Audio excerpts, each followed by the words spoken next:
Oh, I hit the wrong thing. That's what it was. I was like, this isn't right. This is right. This is correct. Now, Jackson, I need you to move over a little bit so that way everyone can see Sean. Okay, yep. Yeah, it's not your fault. It's just where you were sitting last time. I have no control over how you guys get teleported into my room. Just wherever you started, wherever you were last. I have no control over that. I mean, technically you do, but, you know. Technically you're the only one who moves us. To be fair, yeah, you're not wrong. There's a lot to manage, okay? There's a lot to manage on my end. I have a lot of prep that I already have inundated myself with, and I'm frankly impressed with the fact that I've been able to keep up with any amount of it, honestly. So, yeah. Welcome to the stream, everyone. I'm your host, Isaac MCCanary. We're gonna be doing some Celeste for a bit. Everybody introduce yourselves. Hey, I'm Jackson, and I enjoy Celeste, the Strawberry Dash Girl. She's fun. My name is Sean, also known as the Talking Skull, he, him, and I'm ready to ride this space rocket to the outer realms. I was gonna say, is this more like a freaking rocket broom? It's just one of the brooms from Dorohedoro, Sean. Uh-huh. It does seem like he is just straight up riding like a rocket that would explode when it hits something. I mean, to be fair, when anything flying through the air most things that fly through the air should not hit something else, or else they will explode. Yeah, I just mean like your mileage might vary, but they will explode. I guess what it seems like could be explosive materials in that rocket thing there. Or explosive Seems like materials he's inside putting his crotch on something that's already red hot. Yeah, I mean, it's true. I like that the prompt got close and gave us some really cool visuals, but you're just kind of riding on something. I like this thing. They're not ever in something. They're definitely riding on whatever this device is. I want to figure out what the hell vehicle that's the weird he's part. mounting. Is this one specifically looks like it is a spaceship. It is a craft that's designed for people to go in it, but it's not too this small. person. Yeah, he's too big. This one also kind of has a little rocket guy, a little broom rocket guy. Very popular with them, it seems. Mm-hmm. But I do love all of these jellyfish a lot. They're very good. Look at them; they're majestic. Absolutely. I would live there. Oh yeah. You'd live in space? Yeah. If there were jellyfish. I mean, we sort of live in space, but depending on, Yeah, I think everybody lives in space. Yeah, man.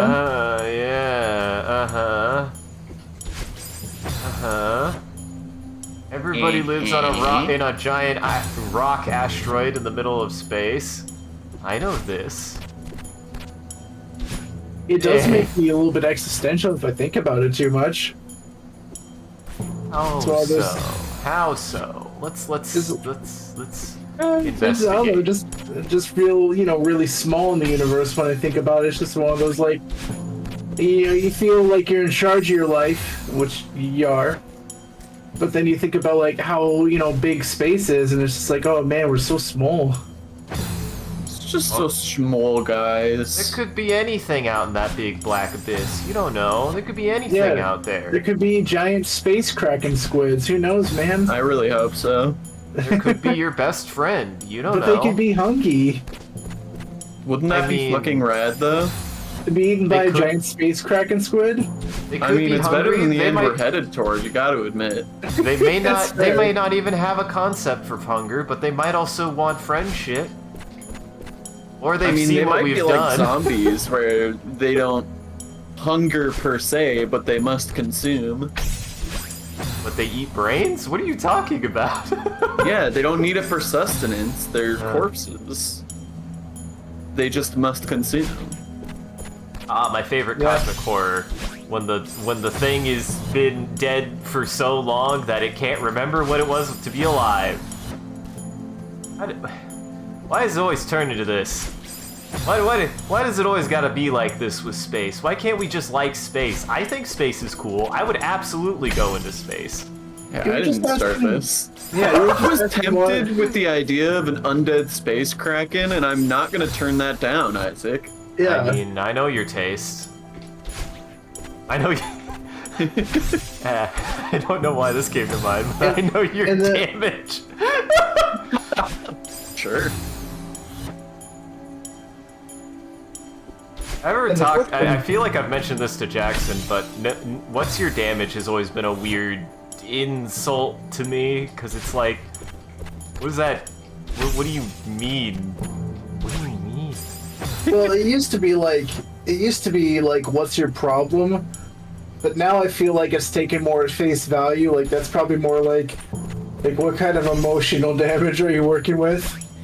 I mean, what's your damage is like a pretty old school insult at this point. That feels like a early 2000s. 90s, early 2000s. Yeah, that's the kind of insult that would be on Buffy the Vampire Slayer. Ooh, yeah. I mean, that's I'm positive Cordelia Chase said that at some point. Yeah, that's a Joss Probably Whedon line where- for sure. that's probably where I learned it from. I learned it from watching you, Joss. Were you a big Cordelia head? Not particularly. I remembered at least seeing some of the TV show, but I only remember it having really weird fucking CGI in it, because it was the 90s. Yeah, I mean, such was the way. Hey, I have a weird thought that I mulled over recently. Has anyone ever had the feeling that looking back at the 90s, everything already felt old? Like, even if it came out in the 90s, nothing really actually technologically amazing happened until the aughts. Am I the only one who had that experience? I mean, the internet, and also Yeah, that's CG. fair. Right, when it's the best thing you know, it's one of those, like, you don't know. You're telling me, hold on, shut the fuck up for a second. You're telling me Jurassic Park didn't blow your mind when you saw it? Okay, Oh, Jurassic Park still damn. blows my mind to this day. You're right. I'm And sorry. And now my thought was dumb for sure. That was the 80s, I want to That say? was, that was 93. That was my 93, okay. birthday, along with, apparently, because I've been watching it now, DS9. That was January of 93. Came out a month before I was brought into the big, wide open. And E.T. Green, wide open. E.T. was also very good. I never saw E.T. No, that's not 100% true. The little bit of E.T. I saw always freaked me out, and I was too afraid to watch E.T. So we should watch E.T. sometime, because I'm sure I would love it now. Or maybe I'd I hate haven't it. seen I it don't since know. I was a kid. I don't have any memory of it. I know it was a big deal. For I know he some has the reason. funny finger, and he phone home, and he Yeah. ride bicycle. E.T. just looks scary. Like, I'm not even freaked out by Grace, but something about E.T. is freaky to me, man. He makes me uncomfortable. I remember there was a big famous director that made E.T. I'm trying to remember if it was Spielberg. Wasn't it? Yeah, I think so. Jambalaya. That was definitely Spielberg's prime too. Like, that's back when he was spitting out like gold with everything he touched turned to gold. He was still making good stuff with, like, in the aughts too, because Saving Private Ryan, was that the 90s or was that the aughts? That might have been the 90s. That was the 90s, Yeah, it because feels it was like the right 90s. before he did, it was right before Medal of Honor. Exactly. Yeah, That's what I was yeah, using to seven. remember it. Yeah. Right. What's funny is I What's was the about to last give thing some- that Spielberg did? No, continue. I just want to think about that now. Oh, you're good. What's funny is I was about to mention some fun fact, and then I was like, wait a minute, let me dig a little bit further. Yep, that was from Sean's video. Never mind. Wow, I learned this. Let me credit it, and the person who did it is here. So, do I have permission to say that? Well, Can I put you MLA? No, it's not even about the permission thing. It's like you have a fun fact, but the person who delivered the fun fact to you indirectly, I guess, is here. So. Wait, what do you mean indirectly? Well, because it's pretty direct. That was pretty direct. You didn't tell it to me personally, but I watched it in your So video. there's plausible deniability, you mean? Like, it's possible you could have learned it from somewhere else? No, I mean... If I would have just so happened to have been looking at the Wikipedia for Medal of Honor, I would have, and remembered as a child when I played it, that it was tied to Steven Spielberg, then it would have just so happened to have been in your video, Sean. I just mean that you didn't sit me down and you're like, hey man, I have the funnest fact of all time to tell. Like, I watched a video that you made, so it was like there's like a degree of separation there. Fuck, there? I don't know. I don't know. I don't feel like there's a degree of separation between me and the videos I make, but yeah, I don't know. That's a creator versus audience perspective, I guess. I don't know. Yeah, I don't know. How does it feel, Sean? It's surreal. Hey man, at least our relationship isn't parasocial. It's mega social. It's Also, yeah. Kirby does mention that E.T. flicks a bullet back at a farmer, and that is a thing that I'm pretty sure happens in that Does movie. the farmer fucking die? Does E.T. kill? Kirby, are you just making a Dragon Ball Z reference? Because I feel like you're just making a Dragon Ball Z reference. Well, I guess he does do that in Dragon Ball Z. I was about to be like, that's not a Dragon Ball Z reference, that's a fucking Team 4-Star reference. And I'm like, dipshit, that actually happened in the episode. Yeah. Yeah, that was like the first 5 minutes of episode 1. Was when Raditz He landed catches on... the bullet. Well, yeah, he caught the bullet and flicks it back at the farmer. Yeah. Oh, yeah. That's what Kirby was saying. So looking at Steven Spielberg's filmography, he has not had a great last 20 years. But some notable things that you definitely recognize. Ready Player One was him. That was Spielberg? He directed that. Lincoln, I don't know if you remember that there's that Is it biopic on Lincoln? historical drama about Lincoln. He did that one. Okay. I've heard of The Fabelmans. That's a recent one. But I haven't seen that, and I don't know much about it. But it was supposed to be quite good. Like, the Butt Doctor says Lincoln was great. Yeah. I mean, leave it to Spielberg to make a great movie about a great man. That makes sense to me. That's a recipe for success. So yeah, he's not the hit machine that he was in the 90s, but, you know, he's still at it.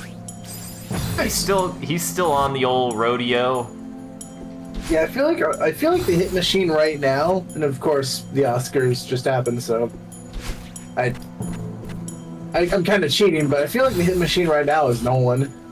I mean, Nolan's been a hit machine for most of our lives. Yeah. Yeah. He is our Spielberg, even though Spielberg existed. Even though Spielberg's he's been a hit alive, machine yeah. since Buttman. That's true. Well, yeah, you're right, because I think the only thing really big before Batman was Momentum, and that wasn't even that big. Yeah, that was more of a cult hit. Yeah. A great cult hit, but yes. Yeah, no, it's my favorite Nolan film, but it wasn't the like massive commercial success that The Dark Knight was. Yeah. But yeah, like he's had one or two fumbles, but the hit rate on that man has been wild. Mm-hmm. Yeah. Yeah, because what was Dark Knight, and then Inception came after that. Well, yeah, it was Inception? the Dark Knight films. It was Inception. Okay. He also did Was Interstellar, Interstellar was- and he did Dunkirk, and recently Oppenheimer, obviously. Yeah. Oh yeah, Apparently, Dr. Masters of Air is out. And Dr. Buck Doctor brings a fair point for Spielberg. He did do Band of Brothers, and Band of Brothers is certainly one of my favorite pieces of war media I've ever seen. It's really good. What does that have to do with anything? He just did really good Saving Private Ryan and Band of Brothers are really good. That's all I He did a wanted to lot say. of good shit. He also did Jurassic Park. Like, what's your point? He did Schindler's List and Minority Report and Oh, he did all Schindler's kinds of List? shit. Yeah, Holy fuck. he's Holy like fuck. one of the most successful directors of all time, my guy. I mean, Yeah. yeah, I know that. He also did Indiana Jones. That I didn't know. I thought that was, for some reason I thought that was, wasn't that LucasArts? No, that George George Lucas? Lucas wrote Indiana Jones. Spielberg directed it. Oh, that, okay. Yeah. Yeah. That makes He also sense. did Jaws. He also did Hook. He did Hook? God yeah. damn it. Well, I'm a big dum-dum. He did plenty of good things in the aughts. What's wrong with me? Yeah, I mean, like I said, Spielberg's one of the most prolific directors of all time. He hasn't had a, like, super stunning past 20 years. He's had some good stuff in there, but, like, everything before that, he was, like I said, a hit machine. Yep. Well, Generation Kill. Oh, that does remind me. Yeah. I did have a pretty fun time watching Barbie.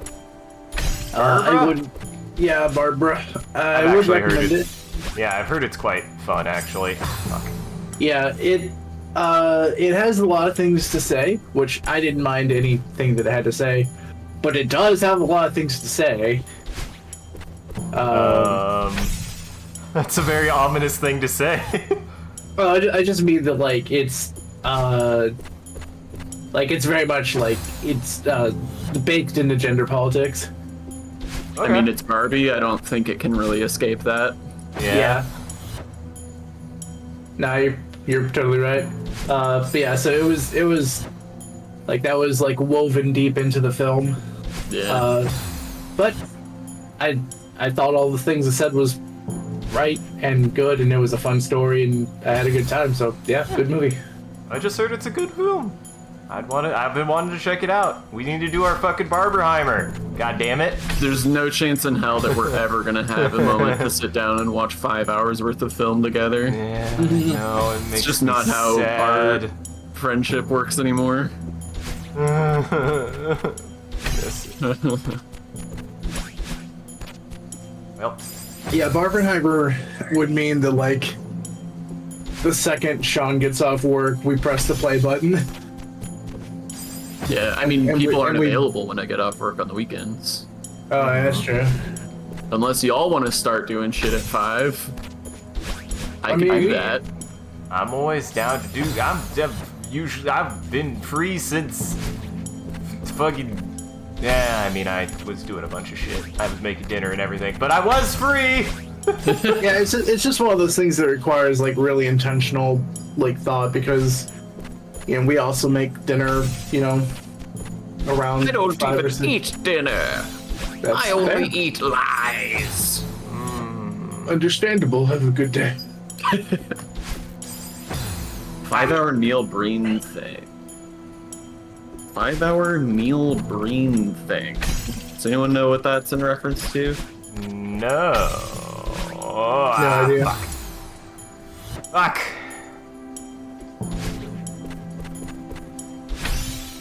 That's a good question, Sean. Do lies taste good?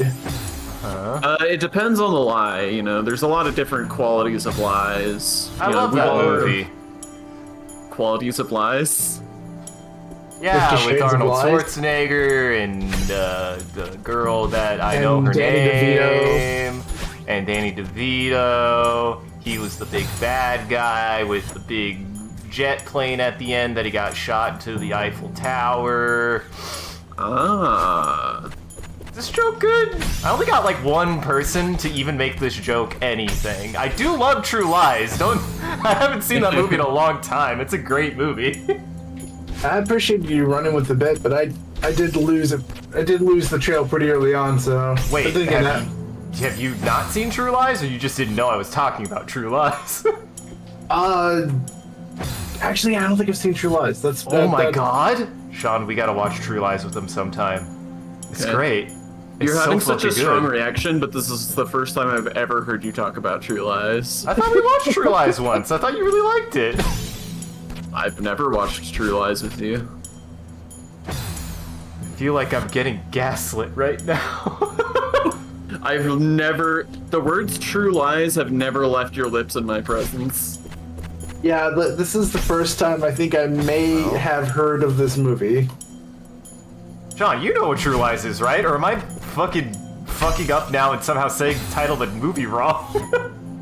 I mean, what you have described is what True Lies is, so you're definitely thinking of the right film. Good. My brain is working on some level. I'm surprised, Jackson, that you've never heard of this movie. It's a good movie. It's a good ass movie. You should watch it sometime. It's one of Arnie's best.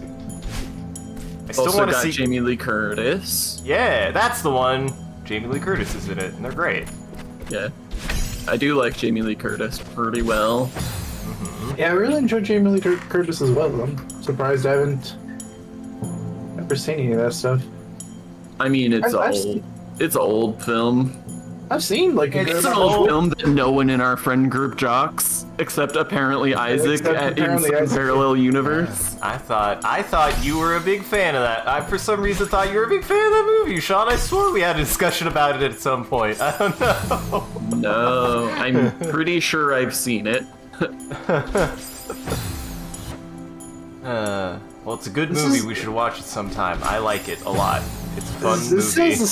this has the same energy of being like, God damn, you haven't seen Ace Ventura: Pet Detective? That feels mean because True Lies is a good movie. I haven't It's- seen Ace Ventura though, so or at least the little I saw of it recently. And last time I saw it, I went, this might not be for me anymore. They made a sequel. It was good enough for 2 movies, I think. I mean, they Yeah, make good sequels of a enough. lot of things. Of a lot of things. That's true. They even made a sequel of Aladdin. Oh, Hey, nice, nice. nice. Okay, now what? Were you about fresh to throw hell? shade at Aladdin? Well, if I remember correctly, the sequel wasn't good, but the third one was. Yes, that is true.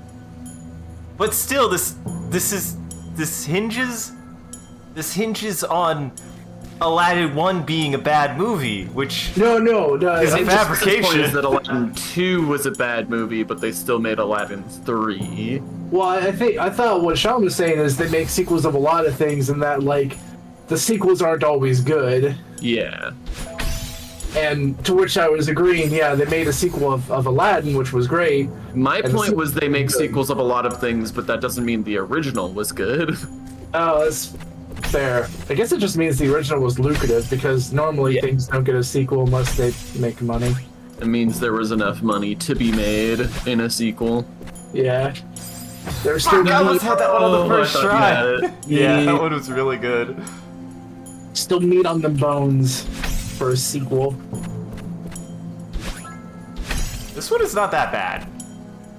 I do love the different energy of this room. Like the cadence is different. So like the music and everything has changed. Or I mean the music's the same, but like I don't know, like the I guess the cadence has changed though. I don't know. My brain's not working great tonight. I don't know what my plan was there. I was like, this was ill-timed. Ah! I had some pretty cool and bad things happen to me within the last 24 hours. I mean, we could talk about it if you want to. You decide what we talk about. Sure. I guess. The cool thing was, or sorry, the bad thing was that I got in a car wreck. I was about to say the cool thing. The cool thing is I got in a second car wreck in my life.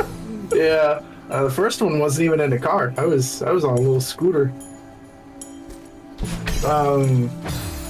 Yeah, the bad thing was I got in a car wreck yesterday. I was not at fault. I was in a 4-car pileup. And the cool thing was that Savannah and I really love the To the Moon series, like To the Moon, Finding Paradise, all that stuff like that. And after waiting about a year, and I think there were some delays due to literal piracy, like ships on the sea stealing like actual piracy, we got a bunch of cool stuff because we pledged for this like board game and all these like extra features and everything because of the guy that made the To the Moon series decided to make a board game as well and sold a bunch of goodies with it. And we, after about waiting for a year, got that big box like well, we opened it today. I think we had it for like a day or so. But yeah, we opened it like an hour ago, and it's very, very cool. There's a lot of really, really neat stuff in that, so That's it was cool. awesome. Yeah. Also, Now- I'm fine. Yes. You're glad you guys did not. I mean, it sounded like some bull hockey. That Yeah, wasn't 'cause your we- fault. Yeah, because we ended up hitting the car in front of us because the car behind me hit. Car behind us hit me, and so I bumped into the guy in front of me, and he was chill about it. Like, we looked at each other's car. We were just like, oh, we exchanged the paint, whatever. Have a good one. And then I looked at the back of my car, and I was like, oh no. Oh, that's not. My trunk is a trunked. I have a But dumb still idea. still drivable, and so just gotta get it fixed.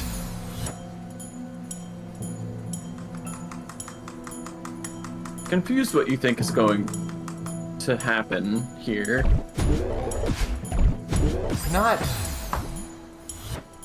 I'm not sure what I need to do. Maybe I need to go over it?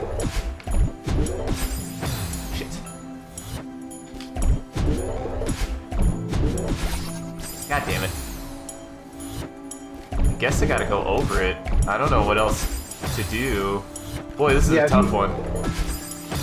Yeah, I think you might have to diagonally dash right out of that. God damn it. I think you might actually have to skip the first. Yeah. Oh my god, that's incredibly tight. Well, not like that though.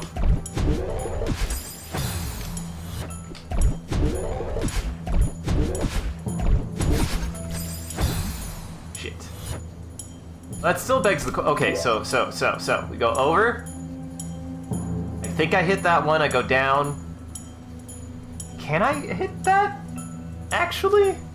Because what you'll do, I wish I could like draw the paint. I wish I could like scribble on your screen. I mean, I got my. Oh, I don't have my mouse. Fuck.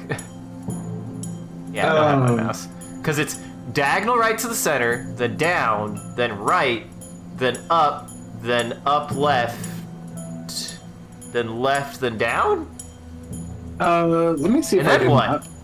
what? Actually, I think I will take a screenshot of your screen and use snipping tool to draw.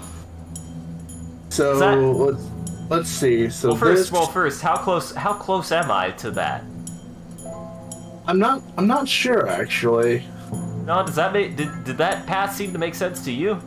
If I understood what you described, I don't think so. I did not understand what you described because one of the moves that you described is completely obviously impossible. So either I misunderstood you or you have interesting ideas about what Madeline is capable of. Listen, I'll Madeline's capable of a lot.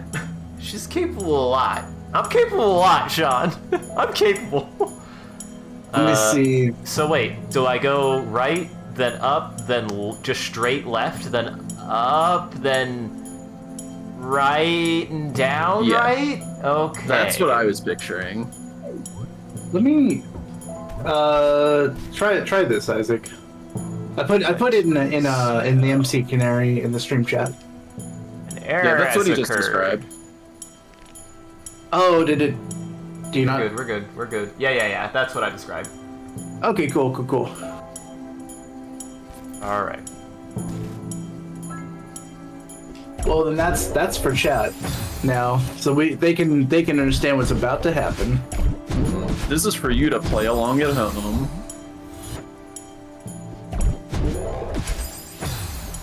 Now,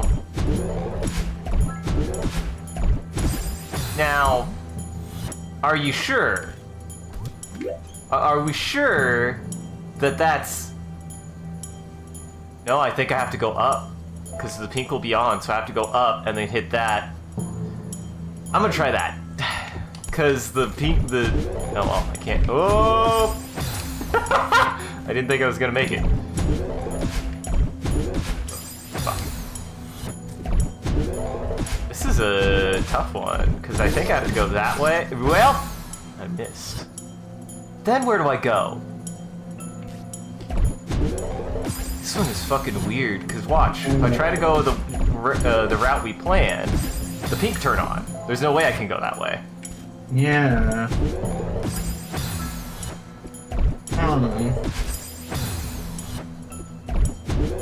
And unfortunately, I can't ask past Jackson who did this level like 2 years ago because he doesn't possibly remember. Oh, I'm trying to figure it out with fresh eyes with you right now because I can't possibly remember. I do think that's the right move. Oh my, yep, I see it. This is a stupid one. Dang, yeah. Almost So had it. close. Yeah. So close. Ah!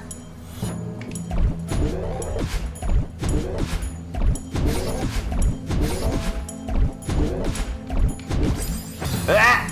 Oh, if you'd gone down instead of down right, yeah. The problem is, if you go down at the end, then I don't know where you go from there. Like, you're just gonna fall to your death. I mean, you can dash diagonally upright, and that should be able to get you back on track, I think. Right, because that's what I was doing to recover. Yeah, I guess you can make that jump. Yeah. This one's a toughie. This one's a toughie. I do think the room that we started on has been the hardest room so far. I think this one is just finding the pattern and getting the timing right.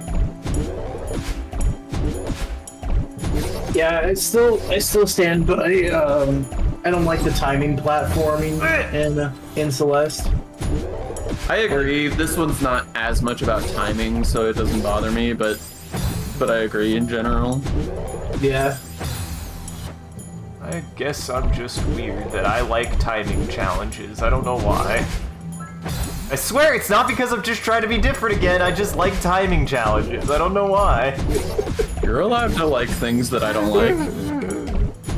I don't like things that nobody likes on purpose. Jackson and I do not amount to everybody. John and I also frequently don't like the same stuff or do like stuff for very different reasons. Yeah, frankly, it's a miracle if Jackson and I can agree on anything. Yeah. Normally they hate each other. Well, I guess if they do often like the same. But you often like the same media, just in different ways. Yeah. Yeah. Everybody has different tolerances and different interests, and sometimes I get a little paranoid that I'm like, do people just think that I like the things that nobody likes because nobody else likes them? I mean, sometimes. No, you're just a weird dude. I am. I mean, there is some truth to that. I feel like if somebody's like, I don't like this, and I like look at it and I don't immediately hate it, I'm like, I don't know. I don't think it's that bad. Now, this is where it's tricky. Where do I go? Oh, I think I go left, maybe. I'm gonna try something.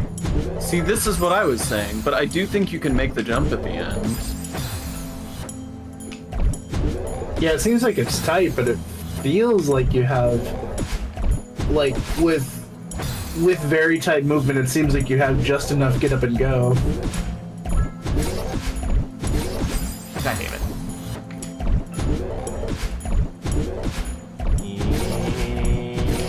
Yeah, fucked it up. Wrong direction. Wrong direction. Whoa. Wrong direction. Shite. That was nothing. I don't know how I didn't feel like I got in the bubble any slower. Yeah, I don't know about that, but I saw why that happened. It just wasn't turning off. Like, yeah.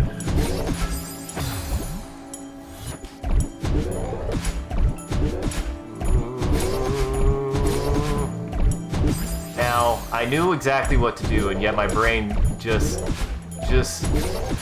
wanted to go, I guess. Here you go.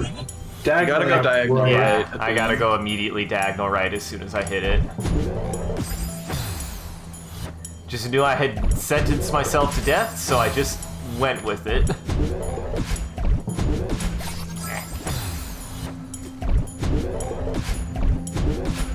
Okay. Shit. Why do you start off time sometimes? I guess it has to follow the rhythm regardless of how I die, so it's not like it resets the same way every time. It should, actually. I think it should reset the same every time. Ah!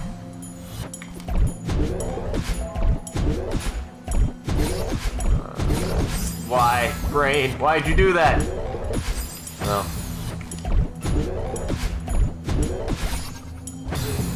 Meh.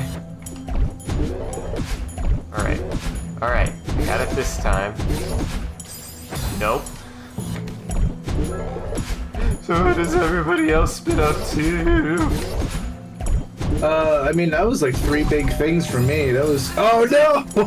You had it. Fuck. Because I watched Barbie and enjoyed it. It was very good. Very fun. Got in a wreck and got some really sick loot that I've been waiting a year on. Wait, so what? The whole pirate thing. Like, yeah, like, we got some really sick loot. Because it was like a board game and a bunch of like t-shirts and like memorabilia. We got like a stuffed animal and like, cause we pledged pretty hard on that thing. Yeah. I think we threw like, I mean, we didn't walk away with like every last thing, of course, but like, I think we threw like a couple $100 at it, so. Oh, wow. Yeah. I recently watched a film called Chungking Express that I've been wanting to watch for a long time. Express. Huh? It is the first big film by Wong Kar-wai, who also did In the Mood for Love, which I'm obsessed with. Oh, yeah. I'm fascinated by Chungking Express because its structure is bizarre. So it's got very similar themes as In the Mood for Love, where it's about sort of ships passing in the night style romance, and it does this weird thing where you gotta stop panicking at the end. I'm not panicking. That was as precise as it could be. I just timed it a little bit too soon. There we go. Christ. Nice. Now, I don't think any of those are good for you. I think you're just gonna have to wave dash over them. yeah. Continue. So with That's Chungking another wave Express, it does this weird thing where the first half of the movie follows a protagonist and his love interest. And then halfway through the film, he meets somebody else and he's like, the next day, she fell desperately in love with another man. And then the film follows this other girl for the rest of the duration of the film and becomes a romance about this completely different couple. Oh. And the couple from the first half of the film never reappear again. At all, ever? Mm-hmm. So And it's like a fascinating Pulp because Fiction the thing? romance in the second half is like a good romance, and it ends on like what feels like an optimistic note until you stop and go, wait a second, but the first guy... Did they forget? No, the first guy just didn't like we get a happy ending, but then the first guy is actually just like, no, not everybody gets for some people, it just continues this way. It's fascinating. I don't like it as much as In the Mood for Love, but that's a very high bar. It's a good film, and I definitely recommend it. Gotcha. We should watch that movie at some point. You've told me about it. I really want to check it out. Oh, have I not made you watch In the Mood for Love yet? Yeah. Nah. Go ahead. We're on a Nathan Fielder kick, okay? I mean, that's true. We do have. I do have to no, get through the rest Sean, of we the haven't curve. watched True Lies either, apparently. Or somebody's lying. Yeah, but at least you know I have talked about In the Mood for Love. Yeah, that's true. I do. Yeah, yeah. You're right about that. You're right about that. Dang. Well, next time we want to watch a movie, we should watch that because it fucking beats and slaps and pisses and shits. Also, I didn't see Kirby say this, but apparently Kung Fu Panda 4 spontaneously manifested and no one likes it. Well, I mean... Wait, what? Eh. I did know that Kung Fu Panda 4 spontaneously manifested because Spontaneously combusted. Because we were gonna watch a movie this weekend as like a movie date, but then we woke up Saturday and we were like, ow. Like, we're just a bit sore. And then Saturday we just feel like we got back from a car crash. Right, we woke up this morning, yeah, and we were just like, yeah, ow. We just got back from a car crash, so maybe we do a movie next weekend. But we were gonna try to watch Kung Fu Panda 4. No, you were such a big Kung Fu Panda guy. I do know that the first movie is supposed to be good, I just have never First two movies are supposed to be good. Yeah, I remember at least for sure watching the first movie. I don't remember how far in the series I got, but it was one of those that we sort of assumed we could kind of skip a movie or two and not be too bad off. Mm-hmm. Another, like, because we actually ended up watching, this is like a year ago at this point, we ended up watching like the second Puss in Boots movie. Wait, second? I thought there was only one. The No, it's the one that second came one. out that was a really big deal. They already made a second one? The Lost Wish, yeah. It was, I don't know, it was sometime last year. Wait, it's didn't the extremely. first... Wait, I feel like I'm losing my fucking mind. I thought that was the only one. I believe there was a first one. I feel like Yeah, I'm because losing my mind, yeah, Sean. Puss in Boots came out in 2011, and then Puss in Boots: The Last Wish came out in 2022. Yeah, there was a 2011 Puss in Boots. When did Shrek 2 come out? Because that's when he manifested. Shrek 2 came out in 2004. Fucking Christ! What is this timeline? Why is the cat separated by 7 years per movie? That's a good question. I mean, to be fair, the mainline Shrek movies kept going after 2. It's not like 2 was the last one. Yeah, I want to say that's they're on fair. at least 4. Seems like a weird... Well, I guess they probably were like, okay, we've made whatever 5 ever. We're running out of Shrek. We just got to use some of the ancillary characters. Who's this cat with a funny accent? Yeah, he seems good. We already did a apparently- musical. Where do we go from here? Believe it or not, it seems like Shrek 5 is confirmed. Oh. Really? Is, I wasn't really Michael joking. Myers still around? Let me ask. Let me ask Google. Actually, Mike Myers is only 60 years old. That's not that old. Sure, That's yeah. not that I mean, old I to didn't use think somebody's he was voice. like. And Shrek does live forever. Yeah. Shrek is like Jesus. 3,000 years old. Ah, fuck. Also, I love that spelling that Doctor gave. If they don't spell it like that, they're completely missing their demographic. Just saying. Yeah, it seems like Shrek 5 is going to come out in 2025. That is nuts. The world ends before Shrek 5 comes out, then We all lost, guys. We all lost. There were no winners in the end. I mean, tell me you've seen Shrek 4 and I'll believe I'm not you. saying it's good. I'm not saying it's gonna be good. I'm just gonna say we're all gonna lose if Shrek 5, if the world ends before Shrek 5 can come out, because there's a chance that it might save the world, and if it doesn't, then the world can end. Hilariously enough, like, this is a really sudden resurgence. So, like, check out this timeline.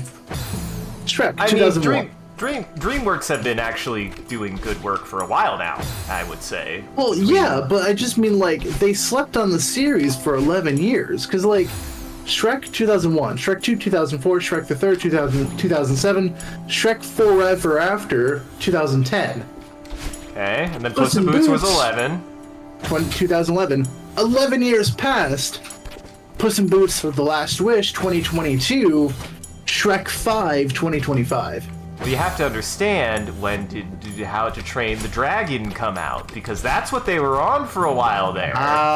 You know, actually, I think you're onto something, because I want to say. And I will say, When I that love, well ran out of milk, they moved back to Shrek. when back those to dragons, Shrek. when they could no longer milk those dragons, they had to go back to milking Shrek. Yeah, you are right, because How to Train Your Dragon was 2010, Train Your Dragon 2 is 2014, and the third one was 2019. And apparently the live-action reboot is also in 2025. Jesus Christ. How to make your dragon. Fucking stop! Yeah, Nobody makes new things Live anymore. action remakes. How to Train Your Dragon, yeah, the live-action remake 2025, yep. I don't. Also, okay. Right. Here, before we go into this, hey Sean, I'm gonna incept this so that way you can give it to me as a stream title. Milking Shrek. Or God damn it. Dragons or something like that. God damn it! I How to had Milk one. Your Dragon. Okay, yeah, give me that one. That one's better. I had one in my mind, and then we got on a fucking tirade, and I couldn't remember the stream title I was gonna use. But How to Milk Your Dragon's pretty good. Alright, I sent it. So Jackson, we had a discussion about this. I'm sure this is a very cold take about live action remakes, but I have a personal, I have a very personal, like, it's not whether they're good or bad. I have a gripe with, why do those things think that to make something live action / realistic means taking a lot of the fun out of the work it's adapting? That's what my impression has been. Like, they no longer seem fun. They're all... It's a serious adult thing now instead of a baby animated show for children. I just... Yeah, that's sort of what happened. It felt like that's what happened with Avatar. There were a lot of ups and downs with the live action Avatar.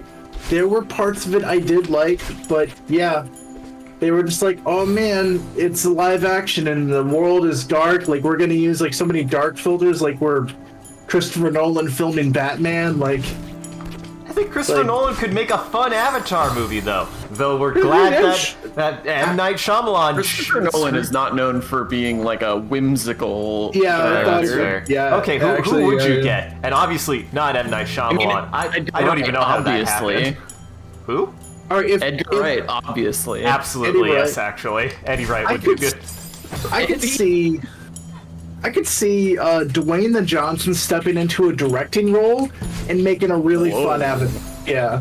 That's such a wild pull. Based Only if on he- what? Just force of personality, mostly. Okay. I mean, He's he's made some fun movies. He's made some fun as movies. an and been- actor. Yeah. Yeah, he's never really been a director, so that's, yeah. Dwayne the Johnson, yeah. Only Dwayne if he the could Johnson be is Boomy. good. Do you think he'd make a good Boomy? He would make a good combustion man. Sure. Imagine if it bombed his career. I don't think it's possible for his career to bomb at this point. He's made too many billions of dollars. He's too powerful. Well, actually, Was it a movie funny called The enough, Tooth? Yeah. you say that he didn't bomb his career, but he was really gung-ho about the Black Adam series. Like, he wanted, like, I want to say he invested like some personal capital into that, Oh shit. and And nobody it gave a did. fuck. yeah, nobody like. I watched it. I watched it in theaters. It was good. I liked it. He even brought back a cameo of Henry Cavill as Superman. Like he made like a short appearance, and they were gonna try to do like a tie-in thing until the studios that produced it were just like, nah, just didn't make enough money. Of course. Like it's not even that it like did poorly. It was just they didn't do like double their investment kind of deal. So it was like just didn't make enough money. Even a rock can be made to cry. Even a rock can be made to weep. Yeah. This is no insult to Mr. Johnson. He has my deepest respect. I like him. He seems like a good guy. Oh yeah. Also, I was Pissed off listening. that we've had this whole conversation, and I have to be the one to say that he'd obviously be the boulder. Like, what the fuck is wrong with you people? I gave you so much time to put this together. all right. Yeah. Now, who you're would right. beat him though? Because isn't that who Toph beats? That's two tough beats. Yeah. Yeah. Who beats the fucking Rock? I don't know any child acters. I don't Yeah, know. Whoever Yeah. plays Toph in the show, Yeah, it'd be tough. which I guess probably isn't anybody yet, right? Because they've only done book 1. Yeah, because the season 1 of the live action is basically season 1 of the book 1. Yeah. God, they're not gonna make Toph fun. Apparently, they didn't make Sokka fun, which makes me sad. They made him I just an didn't- asshole. Sokka is too sexist to be fun. Jeez. They didn't say it like that, but I did feel like poking that particular hornet nest. Will Wheaton. Will Sokka. Wheaton is my Sokka- pick. Nice. His butt doctor's pick. Yeah, Sokka was just unpleasant for a bit of it. Like he eventually came around and started being like a bit funny here and there, and a bit kind of like what the cartoon Sokka was like, kind of. But he spent half of the entirety of season 1 just being like unpleasant. It sucks so bad. How did they mess that up to me? It's just like... I mean, I was only semi-joking. Their take on Sokka is apparently that they needed to remove the sexism from his character, which, I don't think if they... you've seen Avatar recently, is basically, like, the One episode? primary, like, growth point for his character. Yeah. Early on in the show, yeah, that's like a Yeah. huge thing. It's like the where whole he, thing with his sister and with Suki. yeah, and then he And- grows as a character, learns to respect people and women as people because they could be good. What the fuck? I thought you were about to say people learn to respect people and women. I can't win. I'm sorry. What? Yeah, I guess the funny thing is, thinking about it, the sexism. I want to say I felt like it was kind of there, but like not in the same way. Right, because It's isn't hard there like the a, relationship between Sokka and Katara is very neutered in the live action. Yeah, it is. And they're like much more, and this is the whole thing about the live action, how it has to be serious, because they're much more scarred about like their parents leaving, and much more scarred about their mom dying and stuff like that, which is legitimate. Like, I'm not saying that these are bad things, bad things too. they're not bad things. Yes, they're not bad things. I just mean, like, these are not why bad don't they things to just make a get problem. over it? I just mean to like, I don't know. They're stressing different points much more in the Right. live action, and it kind of just goes back to what we were saying about how like these live action shows have to be, all serious, because like they're serious business now. I just don't understand the point of making a live action version of an animated show. Like, what the Yeah. fuck do you think you're gonna gain? What is the benefit there? The Like, one- if you want to make a more serious show about Avatar, by all Make means it- go for it. There's plenty of room to play in that space. Just make a new show. Yeah, set it Yeah. from any other character's point of view. That's a huge setting. Yeah, that's a good point. Yeah, you could. There's you could literally a do- war going on. Yeah, that's a great point. You could do it from a different character at the same time period. You could do it from Imagine a show different about Sokka's and Katara's dad. Like, Yeah. that would be badass. Or about Iroh from the, like, Old War. Yeah, when he back here in the Siege of Ba Sing Se, Yeah. like the summarizes the 600 days or something like that, and like Liu Ten dying unfortunately, and you could even get like the part where you could even get like present day Yeah, I was gonna Zuko say. challenging his father and like getting the scar and like Yeah, So- and it would like dovetail into the beginning of the animated show. Like, Yeah. there's tons of room to do cool stuff Right. with this setting. Like, you don't.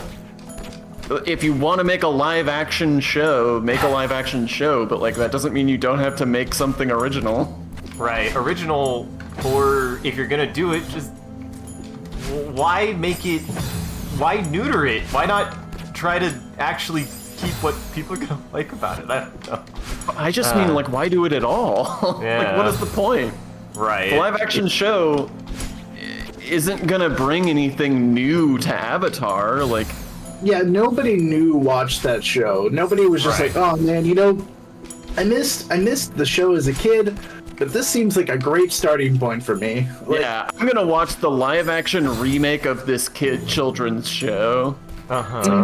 No, they're probably not. yeah, that's just to recapture nostalgia.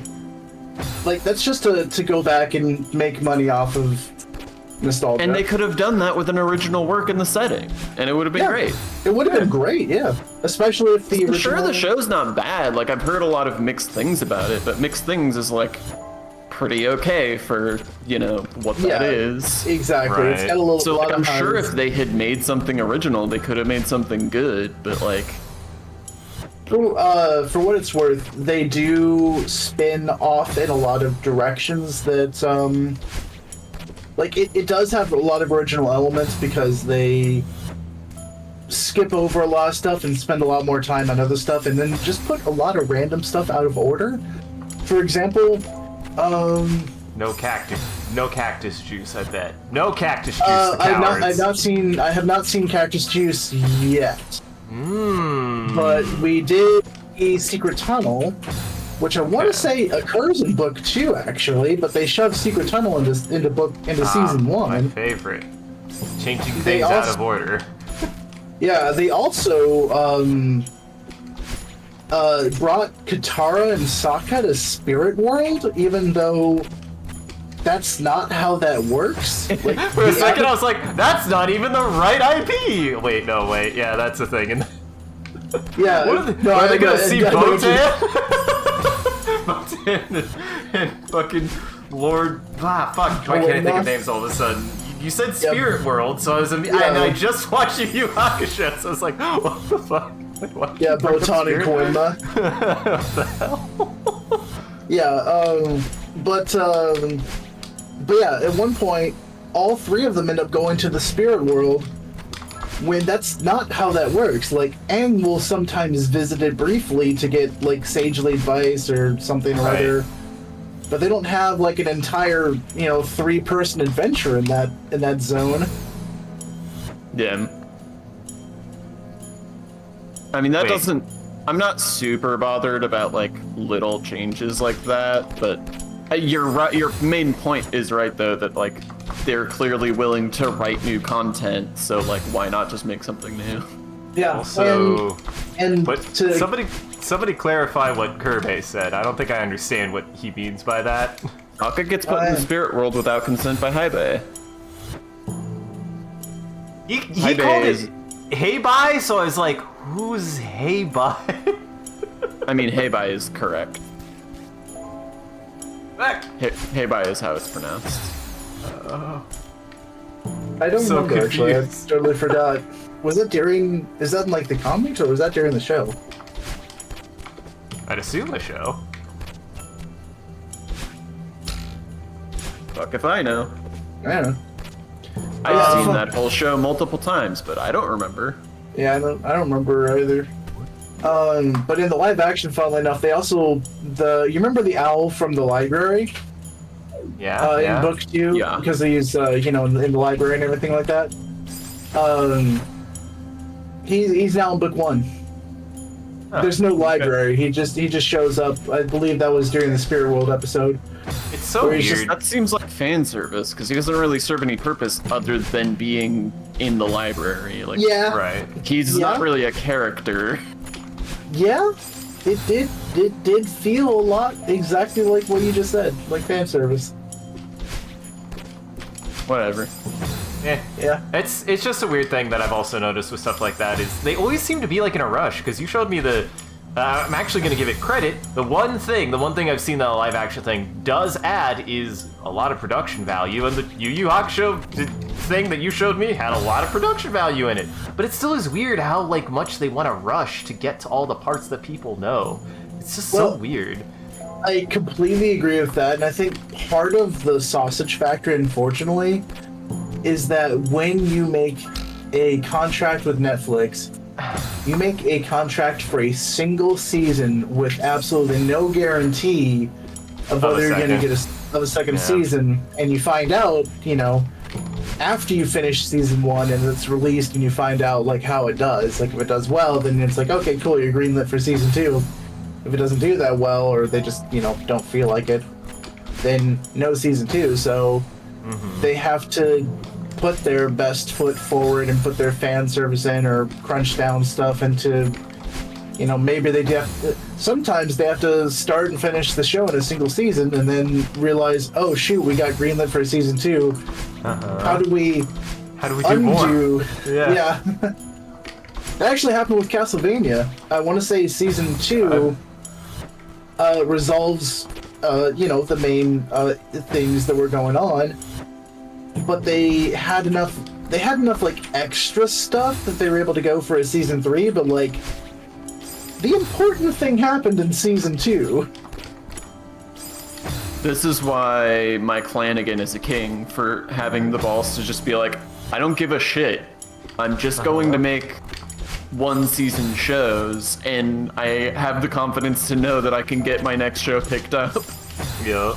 I fully realize that not everyone has that luxury, but I'm so glad that he does. Yes, which reminds me, I need to watch Crow House.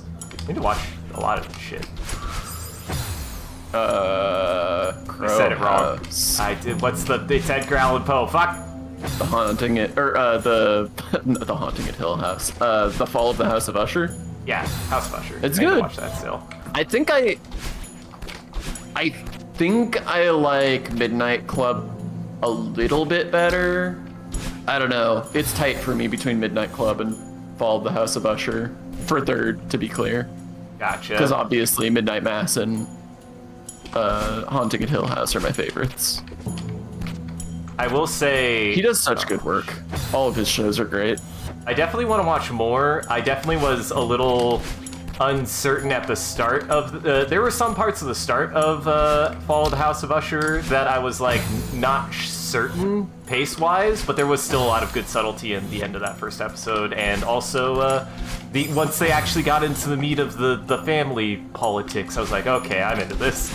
If for nothing else, but because the guy who plays the dad in The Haunting on Hill House, I just want to know what the fuck his deal. He's wild. He was fucking good, man. He was he does so a great different. job in that show. He was so different than anything I've ever than any of the other Mike Flanagan things I've seen him in. I was like, well, I gotta know, man. I'm very fond of the ending of The Fall of the House of Usher. I think it ends on its best foot. That's good. It's a show that leaves a lot of questions hanging over it for the entire season. Like, there are questions that get introduced in the first or second episode that you will be beating your head against for the entire season, and the reveals when they finally get there are very satisfying. Which Mr. Flanagan is very good at doing. It's like one of the best things about his work. Yeah, if anybody out there hasn't been watching Mike Flanagan's shows, go watch Haunting at Hill House, go watch Midnight Mass, go watch Midnight Club, go watch Fall of the House of Usher. They're all great. There's a lot of midnight shows he's got. He's a midnight boy. Midnight Man. He might actually be a vampire. Who knows? I don't know what he looks like. Find a picture of him, Sean. There's a fun Easter egg, a reverse Easter egg. I don't know how recently you've seen Hush, Isaac, but he made Hush in 2011 or something, and then he made Midnight Mass in like 2020. And the book that the author, who is the main character of Hush, is writing is called Midnight Mass. Oh. Oh, I did not know that. Yeah, the author in Hush is writing Midnight Mass in Hush 9 years before Midnight Mass existed. Also, glad you liked the Midnight Mass. Yeah. Doctor, it's good. It's good. And Hill House is really good. And that's all I've seen, so I can't say anything else. Thinking back to kind of like what Sean was saying about like one season things that were really, really good, because like sometimes that happens. Just have the balls to make a one season show. I was really obsessed for a few weeks about how good Cyberpunk Edge Runners was. Like, It's quite good. One season, 10 episodes, and it tore my goddamn heart out. I mean, like I said, I might. Whoa. I fucked up. I fucked up. I should have kept it. Damn it! I had You it. did, but that was the farthest you've been. That was some good stuff. Yes, of course, Dr. Sleep. Dr. Sleep. Actually, I don't think I've seen Gerald's game. Fuck. What? My brain got way too far ahead of itself. I don't think I've seen Dr. Sleep. I always get it mixed up with Gerald's game. But have you seen Gerald's game? I have seen Gerald's game. But have you seen Squid Game? I have not seen Squid Game. I have not shoot. seen the Squid Game. Neither of you have seen Squid Game? No, nobody. It's one of those things where it's like the internet was talking about it nonstop, but no one ever really says what it is. They're just like, Squid Game, lol. And I'm like, okay. Yeah. Oh man. There's one scene in it that I might like, but I didn't have really any other incentive to watch it, so. Is it the one where he malims the cookie? No, it's the hide and go seek game, or the stop and go game. That seems good. That seems good. You're I think it thinking looks of good. Faith. You're thinking of the red light, green light scene in Faith. There's one in both, Sean. For different reasons. I didn't fully plan to derail you guys, and I'm not sure, like, I don't know if it's one of those things that the cultural moment has passed, but I mean, this is the fun thing about media, is we could just watch it. It doesn't have to be relevant. Yeah, I watch a lot of hype things that is aren't relative fun. anymore. I How don't are care we if supposed to anything, enjoy it if there's no hype anymore? There are so many things that I think I enjoy more because there's no longer any fucking hype about it. Yeah. But yeah, no, it was a pretty quality show. Like, I wouldn't say it was like the absolute immaculate perfection that people thought it was, like, at the time, but I would say it's definitely worth watching. As far as, because you were like, all you've ever heard was it's Squid Game lol. It's basically a death game thing. Like, Nice. man gets man is in deep debt. In fact, their whole thing is they're like trying to pilfer, or they're trying to enlist people that are massively in debt into a death game, and yeah, I mean that's the rough concept of the Can show. we say that that's officially a genre now between Battle Royale, Hunger Games, and Squid Games? Basically, yeah. Well, the difference between Squid Game and the other two is that this one was entirely voluntary. Like, Sure, but that's still yes. within the genre. 100%, yeah, it's still within the genre. It's a death game. Now, when are we gonna get an Unreal Tournament movie? I mean, When Unreal isn't cowards and decides to bring back, decides to bring back Unreal games the way that they were. True. The way that they were, as though there's been a recent Unreal game. The last one, there was at least like 1, tournament game that came out in like the last 5 years. There was like a prototype for an Unreal Tournament game, but it didn't really go anywhere. I'd watch an Unreal Tournament in the style of Running Man. Hell yeah. Oh no! I didn't kill a bird! Got you! Finally! Now where's Granny?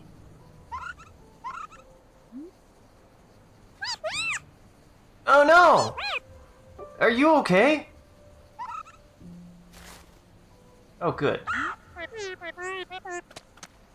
I'm sorry, I didn't mean to hurt you. What a good bird though.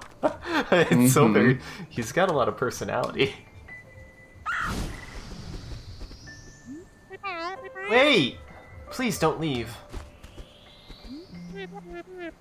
At least tell me. You're part of Granny, right? You have to go then. Take me with you! Isabel, stop! You can't go with her. Shut up! You couldn't force me to give up on the mountain. And you can't force me to give up on Granny. Go away. I'm not forcing you. I'm asking you. I miss Granny too. She meant a lot to both of us. And why is it so easy for you to leave her behind? It's not easy. Maybe I pushed us to get over it too quickly. This isn't healthy either. I just want us to survive this.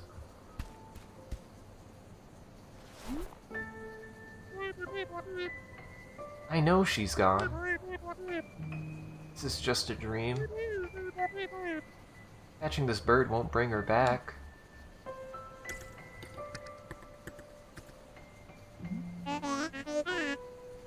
I'm so sorry, Isabel. Let's wake up and we'll face this together. No, not yet. I want to set things right first. What do you mean? The bird, it's trapped here because of me. We need to help it escape. We need to help it escape before we leave. Granny wouldn't want it to be stuck like this. You're right. Let's do it. But as soon as we're done, we need to wake up. This place is so weird. I want to go home. Is this it? Is Jackson? Is this it? This is not it. No, there's a little bit more. Christ!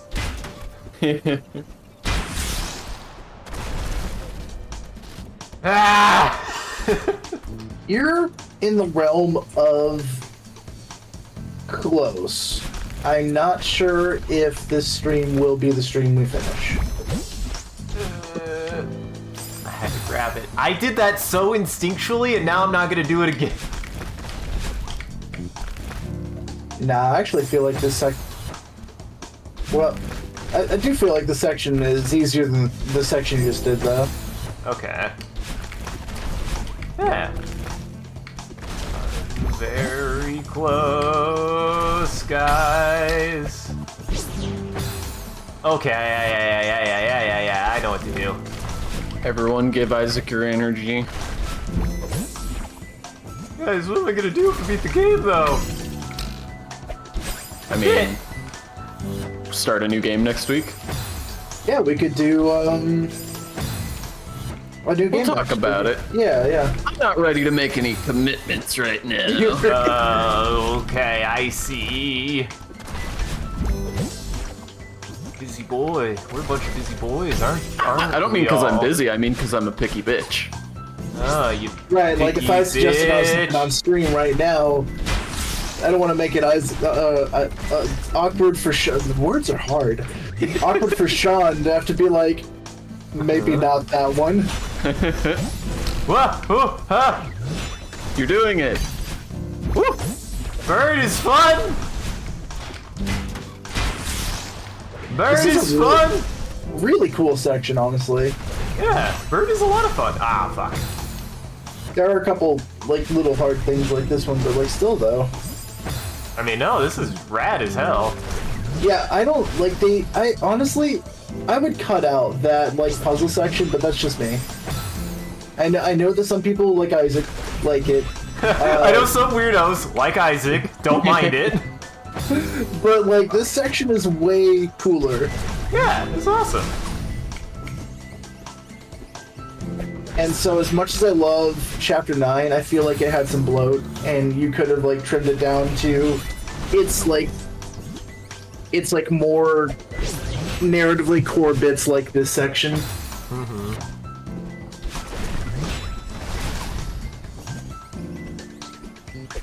Ah, fuck, I had it. Ah, shit, I had it.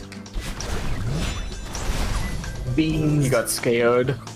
Fucking beans! I did get scared, though. I got very scared. I got scared. Eh. Oh, have I talked about Day of the Dead on stream yet? I think so, but not okay. recently, because I think didn't we watch it? No. You're thinking of Night of the Living Dead or Dawn of the Dead? Oh, right. There's 3 of them.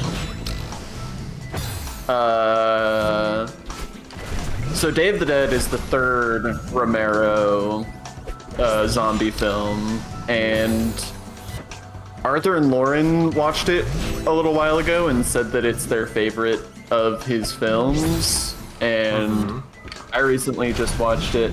It is called Dia de los Muertos anywhere except America, but because America, we did just co-opt the name Day of the Dead for a silly zombie movie. Sorry.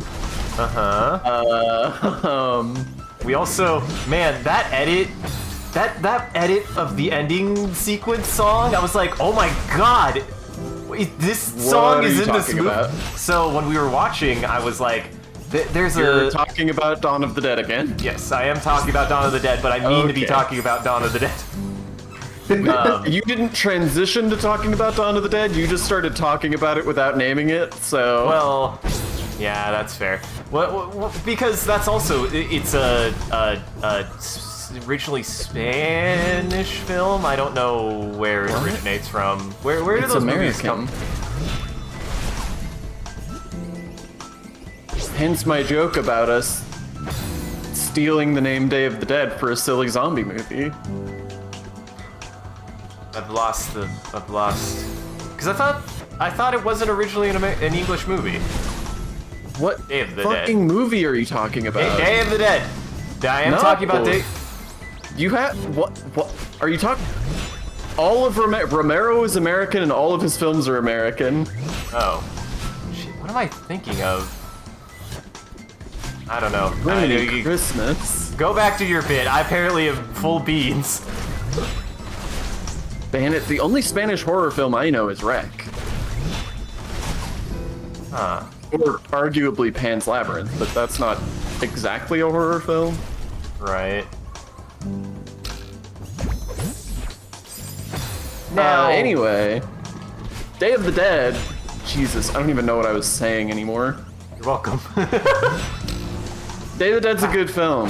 Arthur and Lauren introduced it to me by being like, we think it's our favorite Romero film, and I was like, that's a high bar. And I watched it this past week or something, and I think it might be my favorite Romero film as well. And Damn. I'm pretty fond of Night of the Living Dead and Dawn of the Dead, but I think that Day of the Dead does a good job of taking sort of the elements of Night of the Living Dead and Dawn of the Dead that work best and trying to put them together into one film. It's Oh, wow. not a flawless film by any stretch, but it does a lot of interesting stuff that I really appreciate. There's some really substantial sort of philosophical conversations about the nature of life in a post-apocalyptic setting and the nature of personal responsibility to society versus mental health that I found very enjoyable. And there's also a zombie with a gun. Nice. I mean, that's rad. I'll always think that's rad. Yeah, the zombie, I think you specifically, Isaac, would be very much like the zombie with a gun. I wish I could remember his name. His name is like Bob or something. I mean, I liked the zombie with a gun in the first movie, so... There's a zombie with a gun in Night of the Living Dead? Very briefly, he just takes somebody's gun and then he just keeps the gun. He doesn't use it. He just has the gun with him and he won't give it back. I don't remember that. That's good. Yeah. He like takes somebody's assault rifle or something and then he just won't give it back. Assault rifle? Do you mean Do you mean Dawn of the Dead? God damn it! Yes, the only one that I've seen, which is the one that we watched. Okay. I recommend the other ones too. Okay. But yes, Dawn of the Dead is good. How did... though, to be fair, the naming convention seems to be quite unfortunate in some ways. I mean, it's pretty random. Like, it makes sense. There is a very stupid chronology, because it goes from night to dawn of the next morning to daytime. But that's not pertinent to anything. That's more of just like a inside joke at best. Got a wave dash. Oh god, thank you. I didn't even think about that. That's in... well...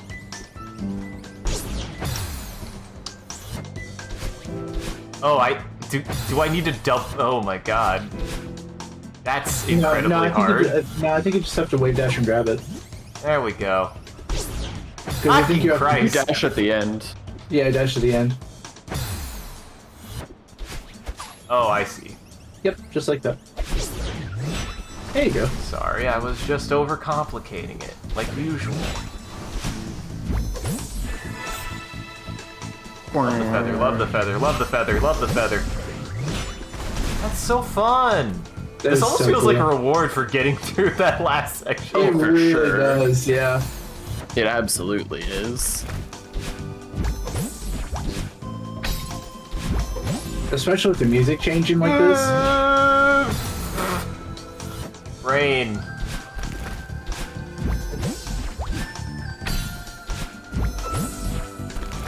Well, that was too slow. Too slow! I do need to watch the rest of the... I need to also... This is just zombie film. This is where my brain is going with zombie film. I still need to watch 28 Days Later. It's a good movie. Yeah, I know I'd like it. Everything I've heard and everything I've seen, it'd be right up my alley. It is... anything you could possibly need to bridge the George Romero zombie films to modern zombie films is in 28 Days Later. It is the example of the modern zombie. Right. The dawn of the infected. What are you saying to me? It's just, I know a lot of people claim that they're not zombies anymore. They're infected. It's oh, like, sure. Yeah. They're zombies. They're zombies. They're zombies. They're not dead people, but that's just, they bite, you get more. That's zombies. Yeah. I mean, infected is like it's not inaccurate. It's a good way to think about it. It is the sort of crux of the difference, but yeah, it's still zombies. They can be infected and be zombies. Yeah. It's always been treated as an infection to me, so... Yeah, it's definitely treated as an infection. There's like a weird middle ground where it's like not clear if it's supernatural in nature in a lot of early zombie stuff. Right. But... And Day of the Dead actually plays around with that a little bit, because there is a doctor in Day of the Dead whose whole thing is that actually several doctors. There's a team of doctors in Day of the Dead who are trying to figure out how to treat zombieism. And that's where we get our zombie with a gun from. Oh, nice. So, like, even as far back as Day of the Dead, we were sort of experimenting with zombification as a physical phenomenon and not just like an inexplicable happening. But 28 Days Later is like the film that sort of codified that. And a couple of other things. It's a great film. But yeah, 28 Weeks Later is... You can leave that one behind. It's poopy, poopy, poopy, poop. I saw it. I actually have seen probably the majority of it in, believe it or not, a restaurant where the music was so loud that I couldn't hear it. And I was like, I don't think I need to hear this movie. Playing a, like, infectious disease film in a fucking restaurant. To be fair, okay, so this place, I'll give it credit. Its whole thing, it's called the Kodiak, I believe. And their whole thing is that they blare metal and they're like the Hard Rock Cafe of death metal, essentially. It took me a while to figure it out, but do you remember the Nightmare King, Sean? Yeah. This will become applicable. I have a theory that the gimmick behind this restaurant is they specifically oh my god, that is not what I thought was going to happen. They specifically fed us high protein, dense food, like burgers and stuff, and it was good food, but it's high protein and dense to specifically stress you out to give you nightmares. Sure. And I'm like, you know what? For a gimmick, you know, bar grill that is about being about death metal. So the idea is that you're supposed to be nervous that that it's not healthy to eat. Okay, that's weird, but all right. Yeah. Well, I think it's the same idea as the Nightmare Burger, right? Because that was like its whole thing was, oh, you're eating so much protein that your body is interrupted in your sleep and you're more likely to get a nightmare. And I was like, oh my god. No, not twice, not again. The sweats. I mean, I would eat it. It was good food. It was good food. I had like a burger chili that had like 5 different kinds of meat in it. It was good. I haven't had chili in a while. It was good. Get Wendy's chili. Wendy's chili is great, man. Whoa, that was weird looking. Yeah, this is a weird one. This is a lot of, if you don't hit a button again, you will die. Right. I mean... That's a lot of video games. I understand. That's evil. That's an evil one. This one is evil. I have to reset my brain with that one. Grim? I don't know. It was in Chicago. Fuck. Chicago. I don't know. Look up heavy metal bar grill in Chicago, and you might get it. And all their menu items were named after metal bands. Like one was the Iron Maiden and a bunch of other metal bands that I don't know because I don't know metal. Was there a Judas Priest? Probably was, yeah. I believe so. Was there a Metallica? I think so. Both the Bird and Dark Madeline are throwing you right into death for the screen. They just have that much faith in you. Oh, you precious big boy. I was holding right way too hard, and I died there, and I went, God, I just needed to stop holding right. I just needed to stop holding right.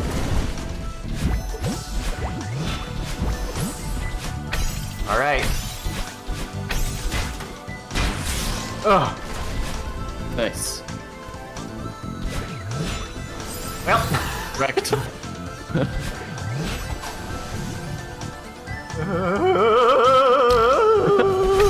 That's stressful. This is a weird one.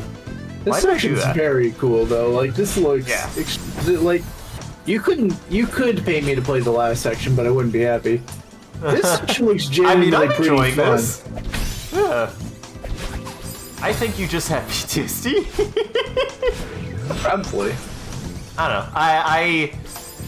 I don't know. I've enjoyed this. Chapter 9 definitely was really hard, but like, I like it. I like challenging platformer stuff like this. Unlike Jackson. Yeah, no, I hate those games. Do you need to just wait at that last one? I think so. I saw it too late. I was like, oh no, I need to stop.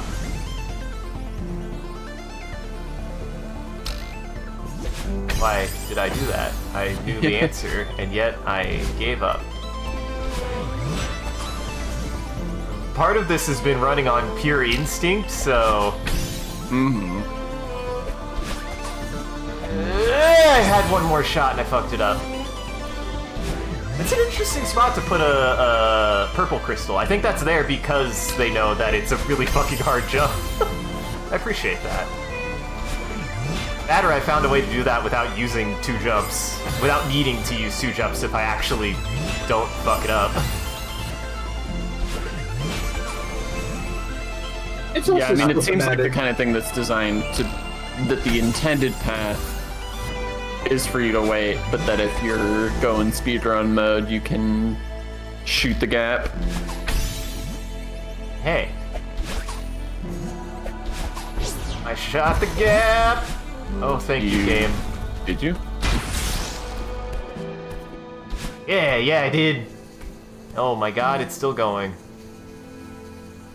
I don't know how much more, but it does not seem like much more.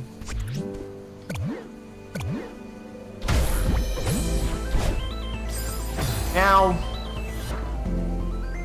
Wall kick, wall kick. Oh, I see it, yeah. Wrecked. How did I... Huh? Oh, okay, yeah, I'm going to... Okay, I have to do that. Now... Now where? Wall kick, but to where?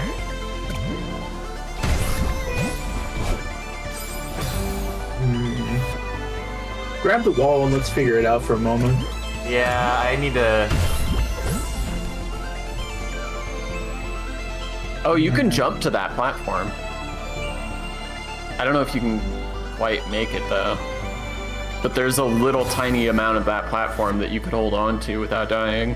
Do I really have to grab that? That seems so small! I don't know what else Also- you're gonna do. But if I try to dash for it, it'll go away, so... It'll go down, yeah.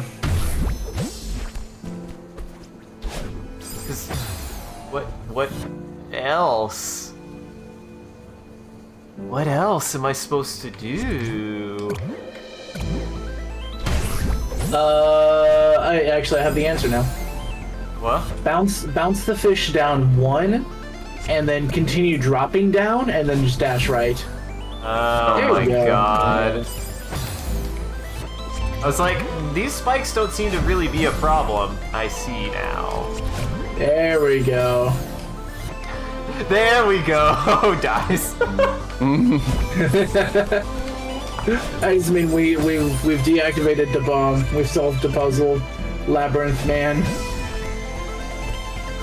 All your base art belong to us. Precisely. Now what?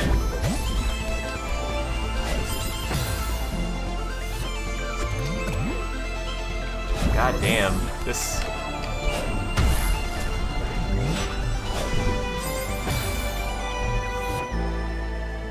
Not sure what.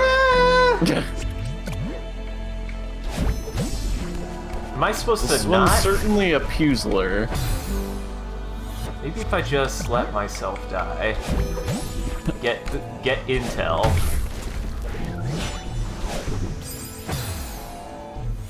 I have to get on the inside somehow? Why did I do that? Was an incredible death. That's just Madeline having a real bad day. Actually, think what you do is you climb up it. Yeah, you Jump grabbed onto into- that other time.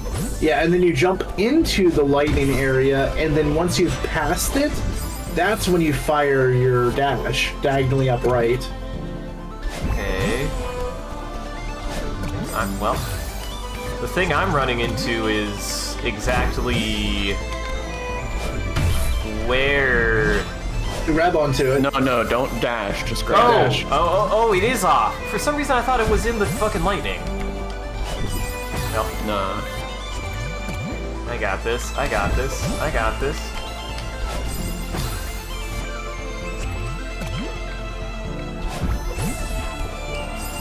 Now I jumped too high that time. I got a little precious baby bean cat. I'm still fucked up about what Spanish horror film you're trying to think of. I thought we were Oh, that's talking mean. about how the Romero movie had like a localization and they changed the like ending music and everything. Oh, to... it's not a localization. It's just a recut. Oh, Rio Argento did a recut of Dawn of the Dead. okay. So the original did have that goofy ass song at the end. Okay. Yeah, yeah. God, when I heard that, I was like, oh my god, this song? What is this doing in here? I just wasn't expecting it. It was really funny. It's such a fucking meme that I didn't know that movie potentially made that song famous. Yeah, Romero famously used stock music for his films because they're extremely low budget films, and he used to work in commercials, so he had like CDs of stock music from his time working in commercials, and that was just what he was used to editing with. Uh-huh. So he just did it. I mean, it's a great use of that song. It's funny, and it's a great ending. Like, I was not expecting it at all. But yeah, no, it's good. Another example of that, though, that I actually ran into was actually with, which might even be an homage. Well, no, it's not an homage, because you can't homage somebody's taste. It's just weird that it happened twice to me. The beginning of Shaun of the Dead, there's a song that I didn't know was going to be in that movie that I love the band to. I love, What's Wrong With Me? What's Wrong With Me? That's one of my favorite artists and albums of all time.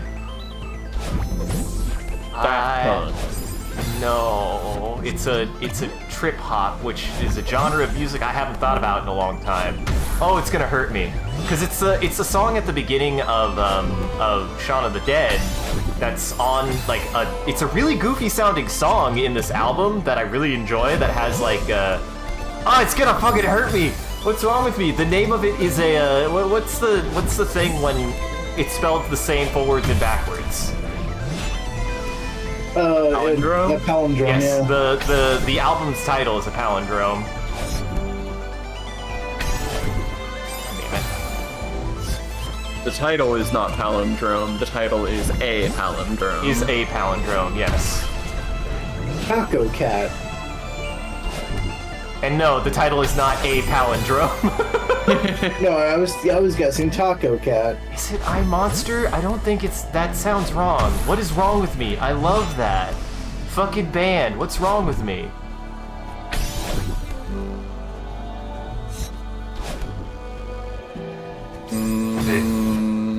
Shit. This is gonna hurt me. It's gonna hurt me. God, they had like they had one hit single on it too that I can't think of the name of that I really, really like. It's gonna hurt me, Sean. It has the fucking album art is of what looks like two fly people on the front of it. It's got two people who have flies for heads.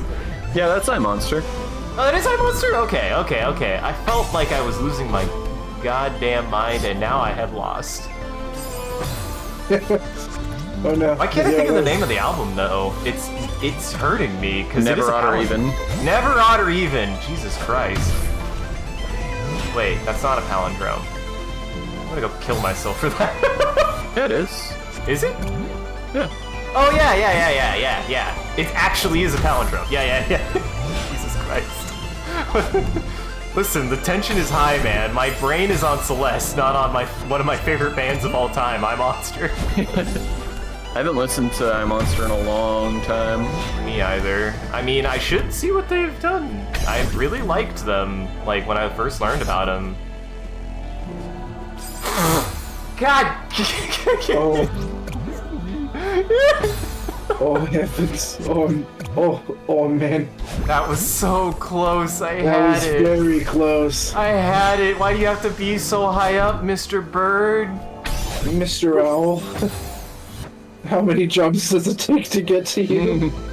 The bird did just decide to kill me. You're right, Kirby. I'm glad that you're on my side with that. That The was bird... that was quite a while ago, but it's still true. But yeah, the Shaun of the Dead uses a really goofy sounding song from that album that I do like, but I just was like, oh my god, I was not expecting to hear an iMonster song in this fucking movie. Got good taste in music. You gotta use that spring power. You gotta use the momentum of it. That's of it what I going thought. up. Yeah. Can I time this? I'm so... I think, yeah, you should be fine. And then, there you go. Alright. And she'll jump, yep. Nice. Oh my Nice. god, it keeps going.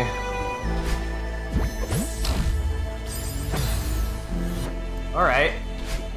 I did do the right thing for a second there. My brain...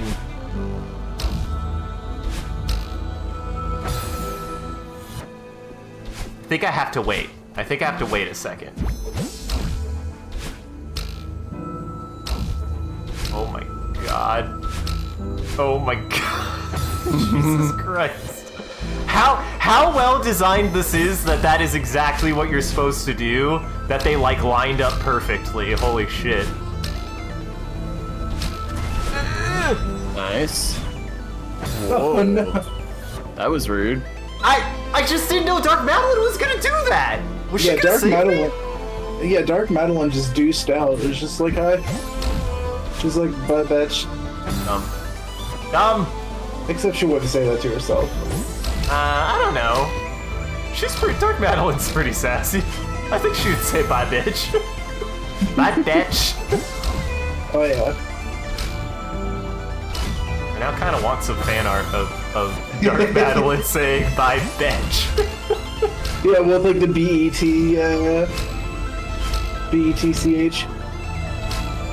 Okay. Yeah. I have to thread the needle. Guys. You don't have Yeah. to.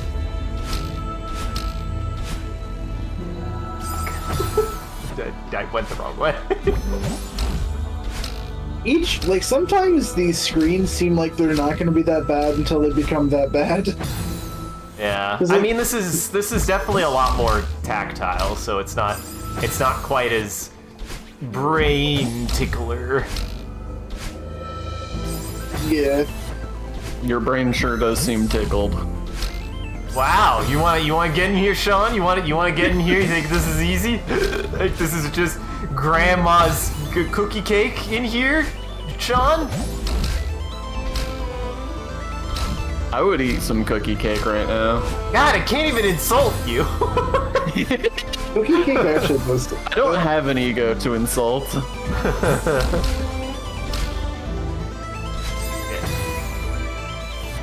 I mean, why would you insult a goat? Actually, you know, if there is an animal Calling me to the goat? insult, Yeah, I couldn't mean- tell if you're calling him like the animal goat or if you were complimenting him, saying like, "Oh man, he's the goat." I mean, that still pulls it back to having to be the goat, the animal. So, what the fuck? What was that? What is Greatest the- of all time. Oh my god. Isaac has just been born onto the internet just now in this moment. Yeah, I forgot about that one. I just forgot what it meant. Which I don't like that it exists because Why? because we already had Goaty, Goty. So we had Goaty and Goat, and both of them were applied to video games as well. Now, granted, Goat isn't specifically tied to video games, but I've never seen anyone say goatee. What are you talking about? Game of the Year. Oh, that goatee. I see. I was picturing it like Goaty. Oh yeah. Now Goty.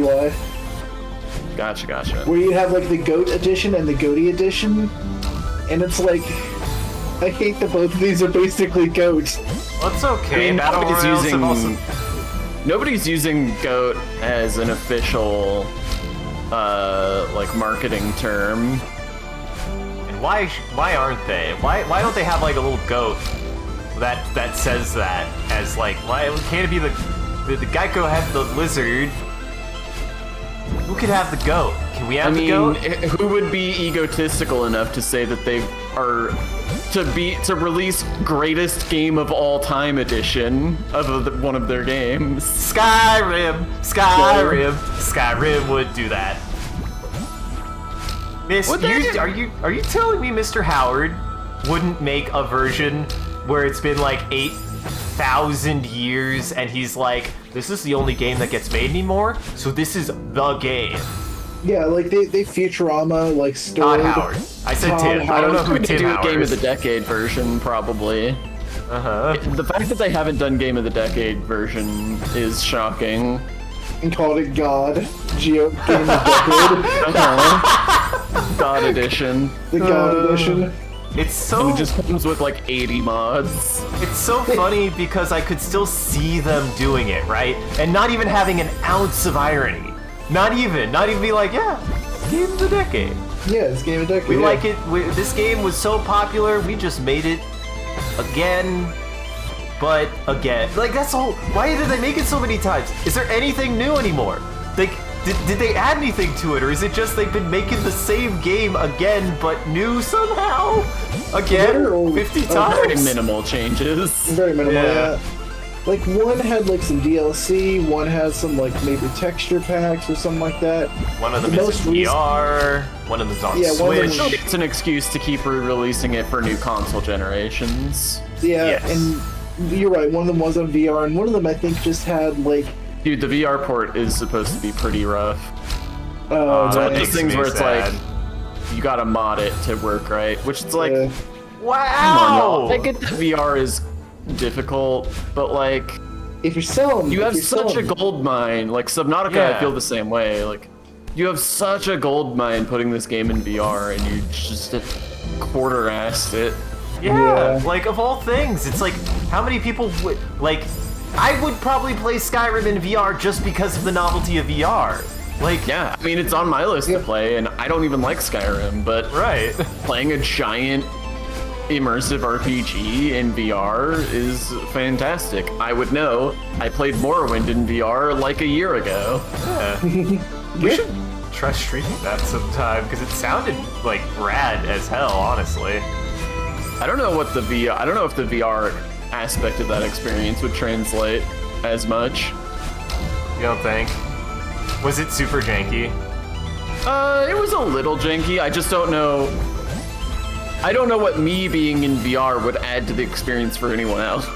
That's true. Other than the novelty of, hey, look, we did it. We Yeah. made a cool game in the VR space. If that's something people are interested in, then we can do it. But I just feel like I just worry that the nausea factor would be more significant than there's not like VR interactions in that game, you know? Okay, gotcha. So you still have to play it by controller and everything, or Oh, no. keyboard and mouse? No, like it controls properly. It's just that Okay. it's not like Half-Life where there's a bunch of physics objects. Like it's Right. static objects in the Elder Scrolls mostly. Objects you can pick up and stuff are not really a thing in Morrowind. Because is a shame because I mean that's like a huge thing. I would say that's at least one thing that's like fun about Oblivion and Skyrim is how much you can mess with the environment, even if it's jank as fuck. Yeah. Morrowind again, didn't have that yet. They didn't have a physics engine yet, probably, or not one that would allow you to do 1,000 things, 1,000 items scattered around the world. Not in so many terms.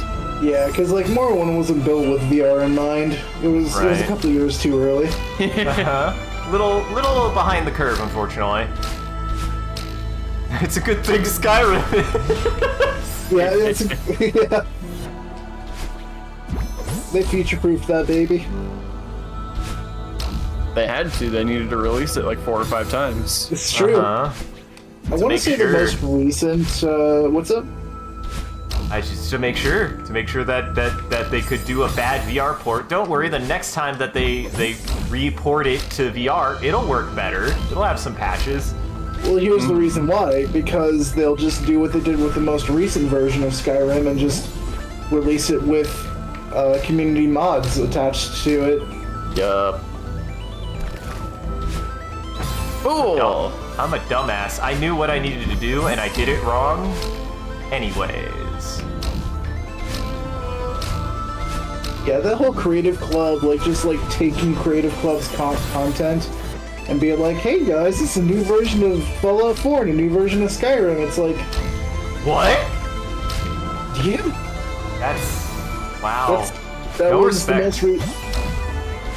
Yeah, I mean, Bethesda hasn't had any respect for the modding community in a long time. Yeah. Because they were trying to do that thing for a while where... They were trying to monetize it in a They really were trying to shitty monetize way. it, yeah. Yeah, exactly. Which meant that people would just, like, grab it off a Nexus and put it on, like, Steam or something like that and be like, I didn't make it, but man, I put it on Steam, so it'll give me some money. Yeah. I thought there was even some contention about whether or not the modders were even getting paid. Well, that's why. Didn't really think that one through. Bethesda and Steam. They certainly didn't. Yeah. And then after I mean, that, I'm all for the idea of modders getting paid for their work, but yeah, it was horribly implemented. Isaac? You had it. For some reason, I don't know. You said to dash left again. I don't know. For some reason, I thought I ran out. I don't know why. I thought I didn't have a dash left. I don't know. Don't laugh at me. Isaac just wanted to play this stage some more. I just like it so much. It's so fun. It's relaxing. I like the swirling vortex. It reminds me of just he likes to bounce. He likes bounce. I like to bounce. I like the boinky boink. I like the Did I mention I like to bounce?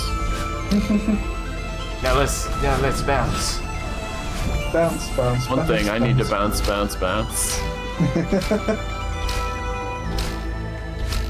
But yeah, Extremely pained turquoise Jeep references are my brand. Christ. Now, I want to say that you know, the mods that were wrapped into Creative Club, or the release of the Skyrim release with the mods, like, my heart of hearts says that the mod creators did get compensated on that, but still, it feels lazy because that's not actually another. That's not really doing work with Skyrim. That's grabbing community mods and selling the game again.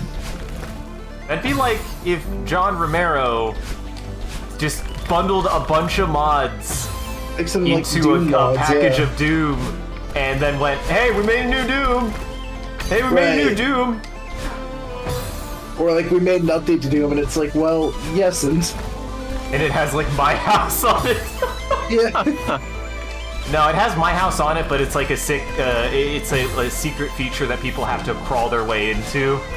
You know, like that would actually be kind of sick. I'd buy that. Dang, you I'd heard your buy first that goal. for $1. I don't know why the sick. I don't know why I made a sick RoboCop reference there, Sean, but I did. Why shouldn't you?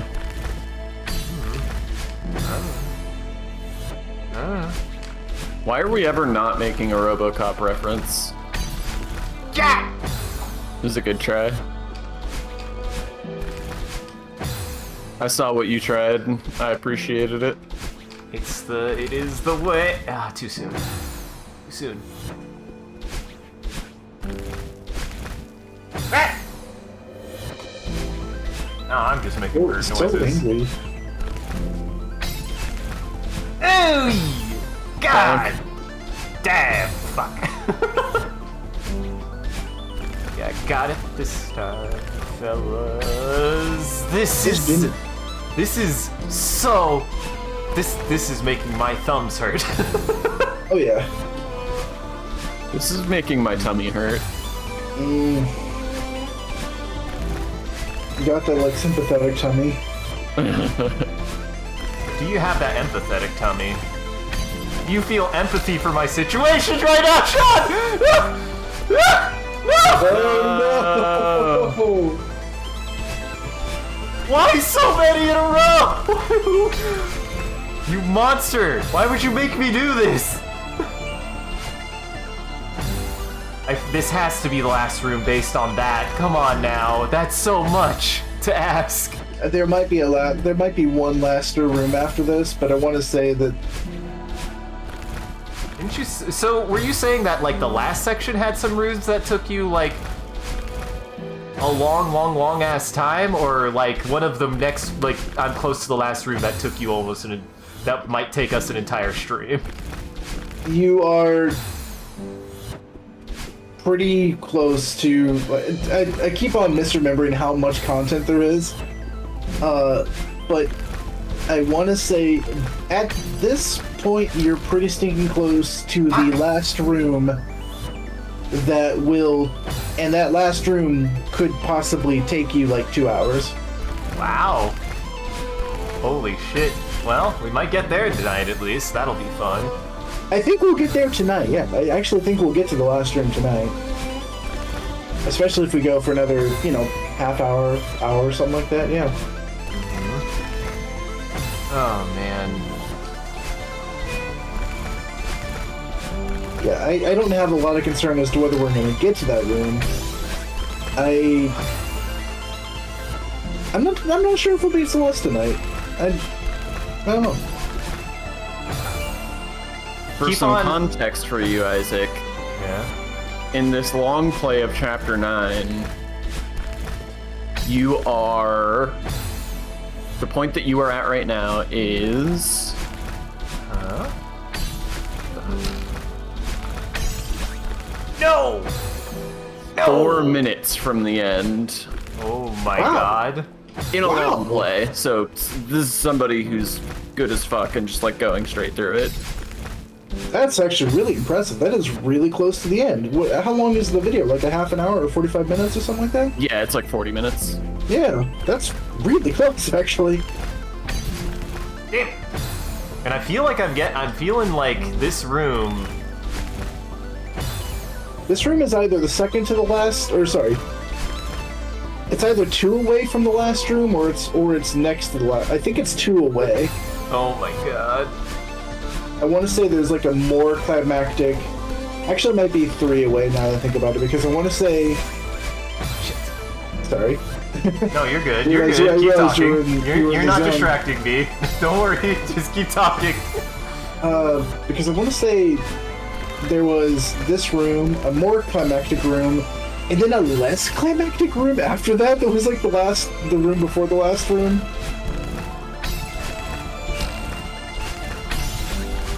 Oh my god, that's so hard. You might be able to get away with the hyper there. I'm not sure. Is that where I do 2 in a row or something? It's where you do like the dash, the jump dash from the ground. Ah, fuck. It's where you dash and jump at the same time. Right.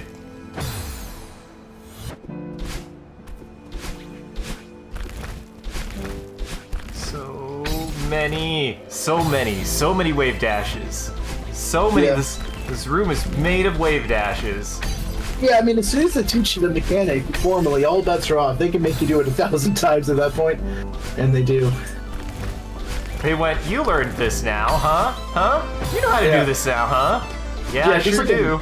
Just like a Mega Man game, they're like, oh man, you learned Wave Dash, and then like every enemy after that requires it. Fuck. I had it. I like many times, my best run was the run where I was like, what am I doing? What am I doing? Uh-huh. It's all that instinct, like your brain, I don't know, it psychs itself out. Because you're consciously processing now. You're not. You're not operating on pure reaction. You're not having to piece together what you're actually doing. Yeah, you're trying to learn the pattern instead of just like going. I gotta tap into monkey mode. You're right. I gotta get into my monkey sense. What if I start making monkey noises? Will that help? Fuck! I mean, I've kind of been making monkey noises all night. I've made some all just making monkey noises. Yes. So does the dead squid in the sky that wants to eat her brains. Mm-hmm. That's true. Yeah, this is why I did jive pretty well with Celeste, because there's some back pocket of my brain, because I can feel it. There's some back pocket in my brain that is really good at storing patterns, and can just stuff those in a space and then just recall them, and it works. I don't know. It's hard to describe, but it's through about part of my brain, and I appreciate it. Nice. Yeah. I mean, I imagine that would serve you pretty well in Cuphead as well. Yeah, it did. It definitely did. It helped me. It helped me get through it. Help you beat the devil. Yeah, the most Christian game. Hilariously enough, I feel like the boss before the devil was actually harder. I don't know if you agree or disagree, Sean, but I feel like the boss before the devil was actually harder. Because it's so involved. I agree, if only because I remember King Dice in great detail, but I don't actually remember how the fight with the devil goes. The fight with the devil is just a straight up fight. Like he just, he has multiple phases. I don't remember it, so like it must not have given me that much trouble. Yeah, exactly. But the fight with King Dice actually has a huge amount of gimmicks to it, so there's a lot involved. That King Dice fight is a lot of fun. Who would have thought that the devil himself actually fights fair? Yeah, it's yeah. Wouldn't have expected.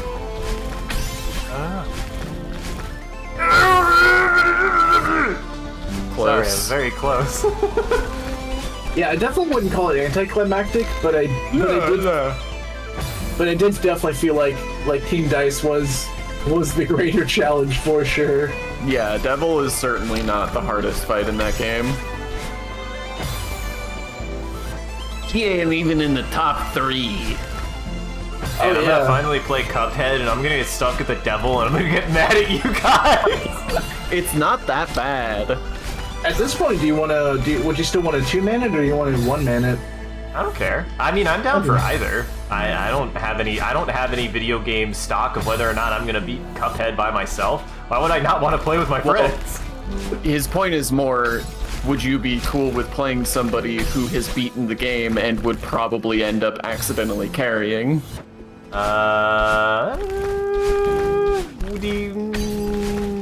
Yeah, now that you say that, I'm like, because I want to play Cuphead all the way through without, I don't know, I'm not like afraid of, well shit, Sean, why do you know me so well? Right, I mean, it's a legitimate concern. That's why we both asked, like that's why I asked and Sean clarified. If you think it would make it to like almost trivialize it or like make it too easy. I think that as long as the person playing with you is conscientious about it, then it's fine. Yeah, I don't think, and I'm not that good. Like as soon as I got my first clear on any given boss, I moved on and never looked back. So Like, I did. Gotta Not, wait I a few more definitely, years. I definitely did not grind out bosses to get the perfect score. I was just like, cool, thanks. And I stumbled my way through the finish line, and I was like, all right, goodbye. Mm-hmm. Oh. Wait, do I have to? I have to You just do have a to- you wave just have to dash climb. over? I think you just have to climb up them really quickly. I think that was just like a climbing thing. Oh man. Yeah. Cuphead do be a good game though. Yes. Very good game, yeah. I just wasn't patient, it seems, because I know we were talking about playing it, but I was like, you know what, it's high enough on my list. Play games that you want to play. Damn it, Jackson, you ain't gotta wait for me. I'm the one who suffers through this ordeal. You don't have to hold anything on your part for me or us. I have held off on doing the run front mission, because I do definitely want to have that cataloged on stream. That seems really fun. Yeah, you're a monster, and I'm sure I know what's going to happen, but it's still just like, you know what? Why not save it? Who on the internet has done what you've done, Jackson? might as well frame it. Might as well make a picture frame for it. Yeah. Like, I don't think it's gonna like be like, oh wow, so now every encounter, if anything, I'm more curious of, did they design the game that it will now ever be a challenge again for you, or are you just gonna just fucking waltz through it? Yeah, and both are good, because if we go through it at the speed of sound, then we just enjoy the story, and we're just like, okay, cool, that's a good story. If it's a challenge, that's like, oh, all right, cool, we got some good gameplay here. They kind of munch into. Oh right. Oh no! Ah, damn it, I had it. And that one you can do that like infinite wall jump thing where you just sort of like do the neutral jump against the wall. Yeah, I forgot that if you neutral jump, you don't make the wall fall. It's only if you grab it. Yeah. Well, And it doesn't use up any of your stamina, which is the big thing, because like that section's gonna eat your stamina like crazy. Crazy money. Mm-hmm. okay. But yeah, I don't know. It's at least novel enough that it's like, who the fuck are you gonna know who did that? Like, I think we've mentioned it before, Sean. But do you know Jackson's crimes? My memory is only vague, but I have been told. Yeah, I just really enjoyed the demo of that game. It had very little content to it, but I enjoyed it. And just played around in the arena mode for like 20 hours or something like that, and ended up grinding out a character basically at max level, because there's sort of a leveling system in that game, kind of. And, yeah. I'm surprised that it didn't slow down in XP gain enough to make it that much of a chore. Like, you just kept on consistently gaining levels? Yeah, because it's all based on like how strong your mech is versus how strong their mech is. And I still have like a baby poo-poo, level 1 mech, or like, a mech from the beginning of the game. So even though my avatar strength was getting stronger as the character, my mech still only had like 30 HP on each of its body parts. Oh. But then just because of how like the damage system works in that game, I was firing like 8 shots at like 70 damage, because the pilot gives like a multiplier to the damage. Nice! Oh no! Isaac! I was trying to save it! I swear to God, I wasn't trying to fuck that up! Don't Isaac me! You could have just landed on the platform. No, I was trying to! I fell short! I definitely tried... You could have dashed up to it, I meant. Oh, okay, gotcha. If it happens again. To be fair, I wasn't expecting that, actually. It was not built into his plan brain part. Mm-hmm. Monkey brain wasn't ready to take over. Monkey brain screeched when it saw that. I just heard Oh my god. But I've got it. I've got it. This has been the hardest part of this section for me, honestly. That's because it's a lot of very perfect actions.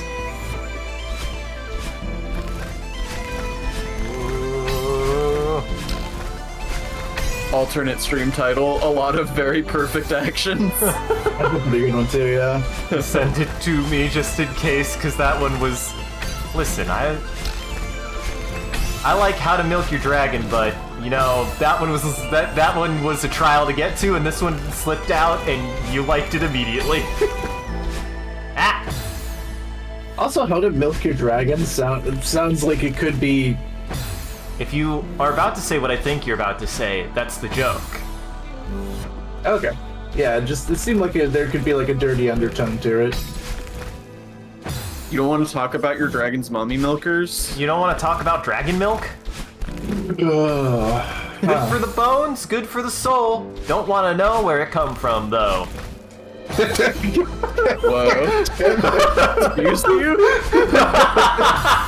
Oh, man. Somebody clip that, please. Dr. Seuss, it's good to see you. Oh, shit. Oh, my God. You solved my allergies with that one. We solved your allergies. I was really stuffed up. Jeez. I'm glad you liked my stupid song so much.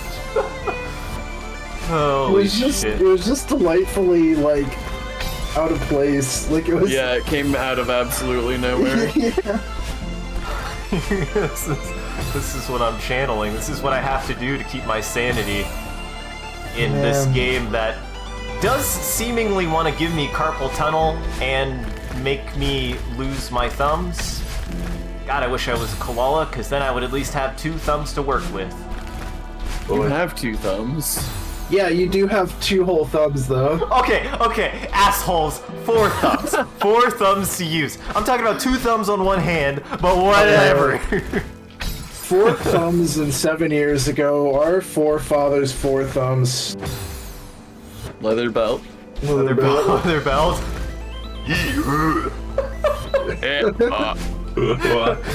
is kind of like I know the way that I make that noise, but like that's like me forcing my body to make a funny noise. How did that man make that noise? Because that was like pretty genuine, the noise he made. Yeah, it does sound pretty genuine. It's like a deep inhale, like a. Because I feel like I have to consciously make that noise. That was him doing that naturally. That's just how he makes that noise. That's his excitement. I mean, he's a hero. What can I say? Yeah. Too bad he hates that video. Oh, did they? Oh yeah, that's right. Because the whole thing is he plays that and they're fucking making fun of him. And he's like, I don't sound like that. Don't make that noise. I think the one with the mom is my favorite with Duke Nukem. Oh yeah, oh shit. No one is gonna blow anything out of their ass. Did they have any more? Those are the only 2 that I know are Leather Belt and the Duke Nukem one. I think at least 2. There's definitely more, but those are like the really good ones. Yeah. Do you know the titles so we can tell people what the fuck we're talking about? I mean, it's an old one, like but... Duke Nukem Ventrilo trolling or something. Yeah, Ventrilo harassment. They're classics. They're old ones. Look Goddamn. up We Drink Ritalin while you're at it. It's that era of internet humor. Yeah, this is like 2005, 2006 YouTube. Like, this came out pretty early. You drink Ritalin? Yeah. You never seen We Drink Ritalin? Well, I know what we're watching after the stream. It's, It was in the era of misheard lyrics. yes, which is still one of my favorite genres of comedy that I wish had more traction. I wish it existed still. Listen, There's man. bad lip reading out there these days, which is pretty good, but nothing quite on the level of We Drink Ritalin. Yeah. Yeah, I did appreciate a lot of those misheard lyric videos of like Nightwish songs. Yeah. Fishmaster and stuff like that. Fishmaster is good. Yeah. I mean, that's just my brain with songs. Some like 80% of the time is just not knowing what the actual lyrics are for any given song. Just don't. Yeah. I just tune out the lyrics sometimes because I'm just like, they're noises. They're saying something, I can't understand them. So we'll it's give just... you these wonderful lyric videos so you can follow along. Yes, you sing along with them, yeah. Okay, good. That'd be good.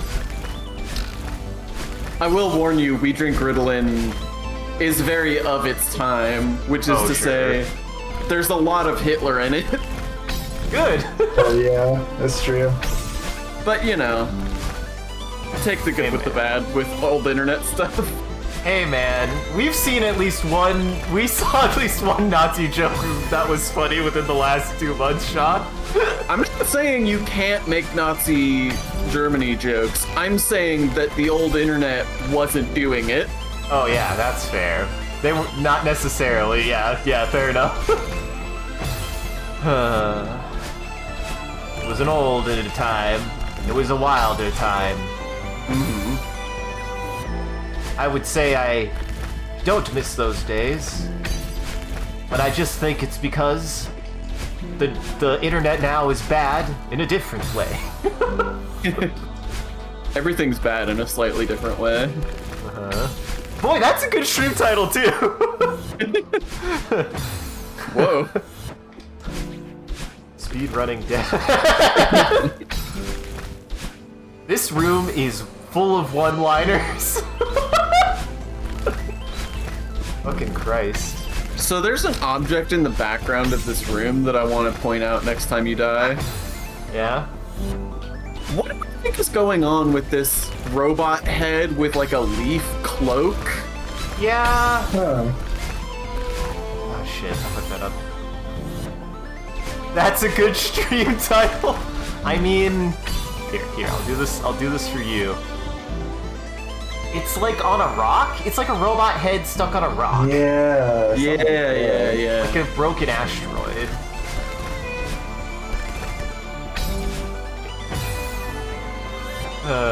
Kirby does have a good title stream though. Stream title? Stream title. Did I say Another something stream? wrong? You said title stream?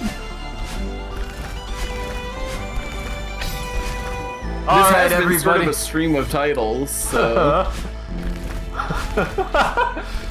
You gotta save some for the next stream, dude. Save some for later. I mean, we can build up a list here. That's true. I could just make that the description of all the failed stream titles. Just like make your stream title a Google Drive link to a list of stream titles. I've gotten to the point that I just straight up, like, if I'm like, even for the live titles, I've had a couple that I'm just like, oh, I need to save that one. Like, there's a part in Blues Brothers where all the cops are chasing the main characters at the very end of the movie, and at one point one of the cops speaks over like a radio, and they just go, use of unnecessary violence has been approved. And it's like, okay, I have to use that for a Helldiver stream. That is really good, yeah. So you say that, but my life operates off of Notepad in a lot of ways. I have note hypotheticals here. If you want a quick hypothetical. Yeah, what's up? No, we've been on a complete stream of consciousness. It's felt like I do have one. I was listening to something, and it made me think of this, where, I'll just say I was listening to the Mabim Boys, and they were, I was listening to their 666 episode, so they had their own fair share of, see, I'm not the only one who does sacrilegious jokes, I guess it's just more of a brand for me, I've been doing Satan jokes since I was like 12, so... They were, something about what they said, I don't remember what, made me think of this hypothetical. To achieve true karmatic neutrality, you could choose 3 gods, deities, or religious figures to appeal to. 1 good, 1 evil, and 1 neutral. Hey, Isaac? Go. Yeah? That's not a hypothetical. That's not anything. What response are you looking for here? I don't know. Tell me the format of the response that you want. Just like shot putting, like, why our justifications for mainly who's gonna be neutral, and like who would be the good one we'd want to talk to and the bad one we'd want to talk to, and just kind of have, fun with that. I don't know. So we're coming up with what these gods would be. Yeah, I mean, I was more or less thinking of actual, both fictitious and non-fictitious, like if it was like from a game, or if you wanted to use the J-Man himself and the devil. That's yeah. Okay, so like you're saying, good could be Jesus, bad could be devil, and neutral could be Buddha. Yeah, that's what mine was gonna be. But also good could be RoboCop. As far as I can tell, we're just picking 3 gods. We're picking 3. I do not at all understand this hypothetical. I think we're picking 3 gods of a world that we need to. We're making a new world, and we're picking 3 gods for it. We're creating a new world order. Yeah, we're creating. Hey. This is SimCity 3000, and we need to pick 3 gods for it. My good god is John Cena. I'm also.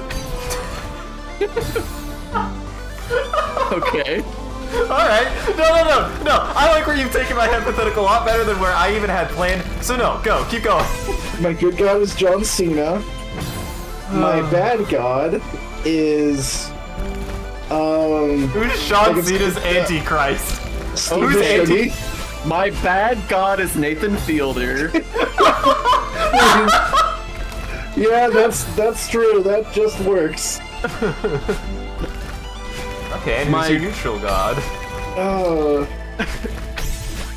Who's like very publicly apathetic? Obama. I guess. Obama, you said? A neutral. Yeah, I mean, I guess he's. Huh. Interesting. I don't know. It's just somebody who would not That's be. an interesting political statement. Obama, a man of neutrality. What makes a man go neutral? Perfectly morally neutral man. We'll leave it as an exercise for the audience to decide whether Isaac thinks that Obama made no positive or negative impacts, or if Isaac thinks Obama's positive and negative impacts perfectly balanced out. Morally neutral Shia LaBeouf. Well, there, like Shia LaBeouf. He's probably done equally as good things as he's done bad things. I feel or like nothing. If we extend this into like a D&D like law and chaos thing, like Shia LaBeouf is definitely chaos. I don't know if I'd call him neutral. He's like chaotic neutral. Now we're working on a pantheon. Fuck, I just wanted 3. I know. You just wanted 3. My bad. No, you're good. It's funny. It's hard to just call him neutral is the problem because there's so much chaos in that neutral. Fuck. Could get the neutral bounce. But Yeah, I Kirby, think that's all pretty fair. That's all pretty fair assessments. I need a good god. Who's a god that I would trust? Who would be the diametric opposite of Nathan Fielder? See, I was trying to think of that, but like... Who's Who's the yin to the Nathan Fielder yay? Ooh, John Oliver? Interesting. I don't think I could convince him to do that. Yeah, he would not take that job.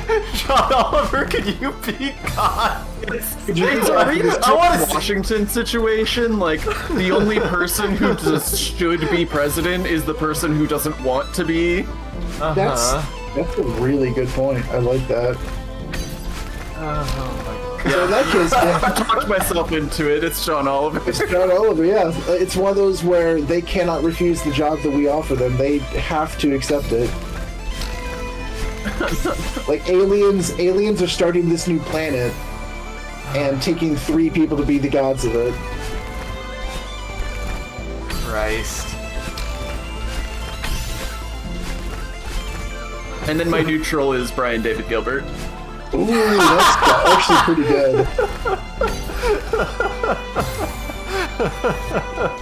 Yeah, he's amoral enough. Like, he's good. He's a good old boy, but like, I just want to. he could do a good job. I just love your pantheon, Sean, because it's all still on the chaotic spectrum. I feel like. Yeah. It's all chaos. Good chaos, bad chaos, and chaos for everyone in between. I could imagine. It's a mixing puzzle and everything happens. Not for a reason, just everything happens. And you were so befuddled by my hypothetical, and you just had to remember, Isaac's hypothetical is so dumb, we just have to make it something else. Yeah, I just had to keep on, like, verbally trying to sift it out, like... Just workshop it. There's something in there somewhere, surely. Let me see, because originally my go-to was the joke that Buddha is the neutral one out of those kinda. 3. Wait, But- those 3? What 3? Of Jesus, the Jesus, devil, the and Buddha. devil, Oh, sure. and Buddha. Well, yeah, definitely Buddha's the neutral one. Yeah, Buddha's definitely neutral out of those 3. Okay. I'm gonna start with my neutral as Oscar Isaac. Okay, interesting. Great My- actor. Don't know what he brings to the deific table. Fair enough. Let me think then. I wasn't trying to talk you out of it. I was. I mean, just curious. you have a fair point. I don't have an argument for why he'd be good, other than I just like him and he's be a very neutral boy. I feel like. Here,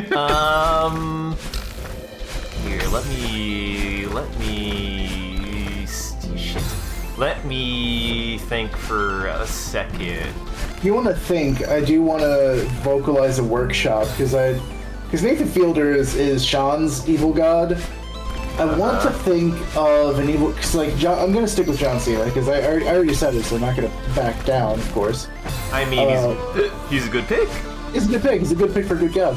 So for the evil god, I want to specifically pick someone that we actually don't like. Someone that, like, maybe somebody that was like canceled or something like that. So like, How dare you? when we're writing Sean picked a like, real. Oh, go ahead. well, because like when we're writing Bibles about these, gods, we want to be like, don't be like this guy. You want to make somebody eminently hateable. Yeah, exactly. They're like actually kind of a villain. So Somebody like a Mark Zuckerberg. maybe it's Mark Zuckerberg then, yeah. I mean- Somebody like that, yeah. An Elon Musk, a Mark Zuckerberg. Well, Elon Musk has to be my devil. Well, you've been fucking sniped. Jeez, there it is. All right, well, I workshopped too much. I should have been messaging Sean in private. I mean, I could just take Jeff Bezos. I could just take Blizzard Entertainment as my evil god. Wow, you're gonna have that unoriginal of an answer, huh? Yeah, after Elon Musk. Isaac yeah. had such a good idea of picking a billionaire and Oh, yeah, you're you- gonna follow on those coattails, Yeah, huh? just pick Another billionaire. billionaire. Why can't you choose, Yeah. like, I don't know, Hitler? God damn it. God, I can't say that more than 3 times, damn it. I get Yes, 3, that's true. and then Twitch decides to kill me for real. Yeah. There we go. Who's... Oh, man. Alright. You ready for this? Thomas Goddamn Edison. That's who my evil god is. Interesting. Because we could have just made electricity over the I needed a wave dash. I fucked it up. Yeah, Nikola Tesla invented the ability to transmit electricity through the air, but it wasn't profitable, so we didn't do it for several hundred years later. So, yeah, Thomas Edison is my evil god. Johnson is my good god. I'll think about. See, I feel like if you're gonna base it on that, though, that your good god should be Tesla. Well, yeah, I guess good. Or he could be your neutral god because he's fighting against. directly. Yeah, they don't have to be connected. Also, Kirby has Satoru Iwata, as the good, Yu Kamiya, who I don't know who that is, as the bad, and Bulma Briefs from Dragon Ball? I think from Dragon Ball, yeah. Last name is Briefs? How did I never know that? Yeah, it's the Briefs family. Dr. Briefs is her dad, and I don't think you ever find out his first name. That might be his first name. No, his first name is Doctor. Knowing fucking... Also, rest in peace. Rest in peace. Have you heard about that, Sean? What? Akira Toriyama. Akira Toriyama is no longer a part of this veil. Yeah, unfortunately, the man just straight up just took a fall. Like he was like 68 or something like that. Nice. I know. But he was like 68 or something like that, and he just took a fall, and it was, being old sucks. Yeah, that's unfortunate. Also, Yu Kamiya is the No Game No Life guy. Oh yeah. Well, I've never seen that show, so I have no personal. I haven't either. Dealings. God damn it. All I get the impression of is that it's overrated, but that's because of one person's opinion who I haven't heard from in a long time. Hello? Yeah. He thinks No Game No Life is overrated. Oh dang, I actually guessed that right. I mean, it's not that hard to guess. Well, I guess I know. True. Oh, would he be good or... You can make your pantheon with Demo and Oni. Go ahead. Oni's We're the not good gonna stop one. you. Oni is good. Demo is neutral at best. I was gonna say, I don't know, Demo might not... Okay, it might have to be... Let's think. You already took Brian David Gilbert. And I will do this, what's the term for it? Where you don't pick somebody else's round robin? Is that what it actually is? Oh, well, I mean, we have not done round robin, though round robin does result in that. Well, we did very bad round robin. Yeah. But we did okay, square robin. I would say Demo is evil. God damn it, that came out wrong. No, Demo is my bad god. Oni would be my neutral. Would be my good. And Ian from Forgotten Weapons is my good god. Okay. Gunji's. Interesting. Oh, I did. It all came in one. And if I'm branded, I choose my fate. I refuse to guess, Kirby. If you must tell me, then do so. I don't think you need to. I think if you say that, then all that needs to be said, which is still weird. That yeah. Also, I finally figured out my neutral god. Yeah. Keanu Reeves. That's a pretty good one. He would be very good, but I feel like as far as what I know about, as far as much as anyone knows about an actor, he seems. As far as I know, he probably hasn't killed a man. Well, he hasn't killed a man. I don't think he's killed a man, but I just mean like he seems like you don't think he has. a very. I don't think he has. But he seems like a very wisdom-seeking, seek enlightenment Buddha type of person who we, said was pretty neutral. So. Yeah. We made it to the end of that bit. I'm glad we were able to actually turn that into something, because for a second there I was like, God damn it, I've done it again. This is I'm sure I have one example in the bank for Isaac. Isaac, what the fuck are you talking about when I was being completely genuine? Well, you did also open the can of worms of good, evil, and neutral YouTubers, which, because you were talking about Oni and them. So, let's see. I don't want to take up too much more of our time, but I might be cooking in the back of my brain. Very nice. Yep, yeah, that was the case, because I remember that was a really climactic screen, and I was like, that should have been the last screen. And it wasn't. But yeah, I might be cooking in the back of my brain about, like, good, evil, and neutral YouTubers. That was a pretty good one called Talking Skull. He's pretty alright. He doesn't post, Marathon. He doesn't post, that's true. I do look forward to whenever you post again. His friends take up too much of his time. It's true. Fuck. So I do want to get something stewing, but I'm not ready to reveal that information yet. Gotcha. Ooh, the boy has secrets. Well, as much as it's poor form to probably ask on Twitch, we're playing Celeste right now, and you made a Celeste video. Would you want to address Chapter 9's narrative, like, especially, with mental health, compared to the entire rest of the game? Like, because I feel like there's a lot of tonal shifts in Chapter 9 where I don't know if the same themes hold through. It's definitely different, I would say, but I like him. I actually like him a lot. It's about dealing with a pretty harsh thing, which is losing somebody important to you. It's right. I just mean, like, I feel like the interactions between Dark Madeline and Madeline are different.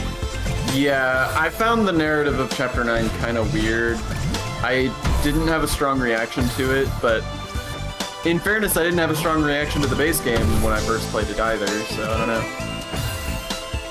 Currently, I don't have much to say about it, so there wouldn't be a lot of point in doing that. Fair. Yeah, I liked it. I like what it's going for, and I think it's achieving it to a certain extent. Like, fuck, I almost had it. Besides, Oh yeah, I think it's a good narrative. I just feel like the characters have shifted a little bit here and there. I mean, it makes sense how they have. At this point, it would make sense that Dark Madeline is not overall completely antagonistic, so yeah. To make sense.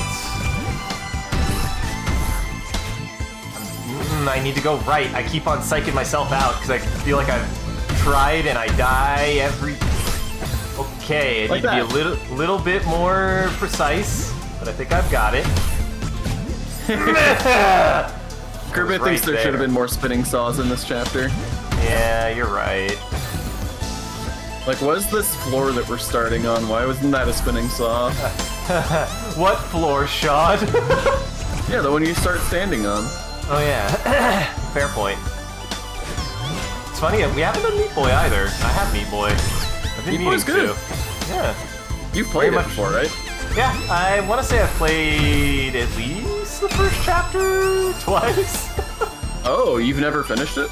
Nope. Oh dang, it's very much worth a finish. Yeah, it's a good game. Good game. Meat Boy was that my man gateway was- drug to Celeste. Yeah. I binged Meat Boy over the course of a weekend back in like 2012, 2013. Genuinely a very fun game. Hilariously enough, believe it or not, I don't think I ever actually finished the Dark Sides. I mean, I never finished the Dark Sides for sure, but I'm not as hardcore into platformers as you guys. Fair enough, yeah. You know what Yeah. I do need to finish the A sides of though? I never went back and finished the oh god, I'm blanking on the name. The spiritual successor to Meat Boy. I forget the name of it. Oh, The End is Nigh? Yeah. I liked that game a lot. I never finished it though. Yeah, honestly, for many, many, many reasons, I just did not like the End Is Nigh as much as Meat Boy. Yeah, I don't think it's as good as Meat Boy, but I still liked it. It's still good. Like, yeah, it's still very much a game worth playing, but it's just... Like, I think the personal reasons why I didn't like it as much is it's much more a puzzle platformer than it is just a platformer. Like, you have to sit there and, like, look at a level and be like, oh god, how do I do this thing? Instead of just, like, you know, pressing the go button and putting your foot on the gas and trying to, you know, to jam it out. And then the other thing is that if you want to see, like, the true ending, their B-sides are pretty much required. But there is a cool mechanic to that is... I don't think it's really spoilers because nothing... But, like, the mechanic is that in A-sides, there's these collectibles, and it just counts up. It's like, you have 1 collectible, you have 2 collectible, What? and Bird! all You that. fucking bird!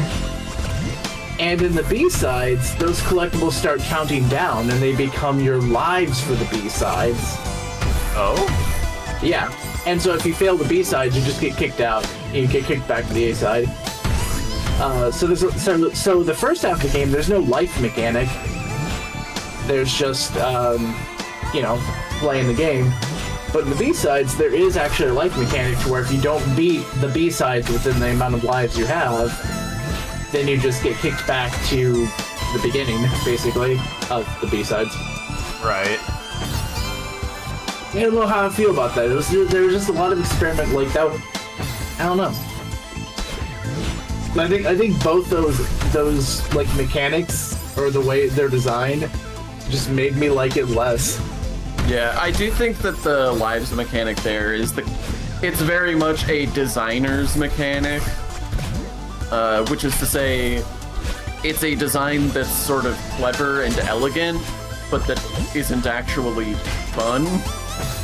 Yes, exactly.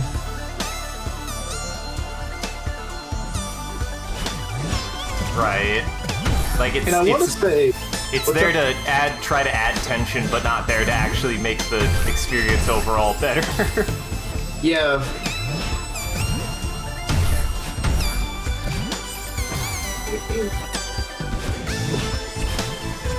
Oh my god. I feel like I'm very close to the end, by the way. Like, just based on this. I think based on what Sean was saying as well, like, Now what? then you had to dash. Then you actually got to dash after that, and then you could have dashed up, right? But I only had 2 dashes. You got to dash back when you destroyed the box. God damn it. I don't think I ever put that together. It's all good. That might be the first time where you actually need to, like, dash after you've broken it like that. I don't know. Yeah, maybe it I usually have. just drops you on the ground. Yeah. Yeah. Well, I think I've got this part figured out, though, at least. Oh, yeah. Mostly. So fucking close. Well, What's really funny is that it really is that, like, that clock section, I guess, the ticking section that I hate. Because now that I'm watching you do this, I'm like, dang, this actually looks fun, though. yeah. I think you just don't like time sections, which is fair. Like they can be I don't know. I don't find them super frustrating because like I like the tension of it, but I also understand that like it oftentimes comes down to, oh hey, I made a mistake and now I have really no way to recover, but Yeah, there is quite literally no way to recover on a section like that. But a lot of Chapter 9 is that way, regardless of where you're at, so for me. So I'm like, it's all the same. That's true.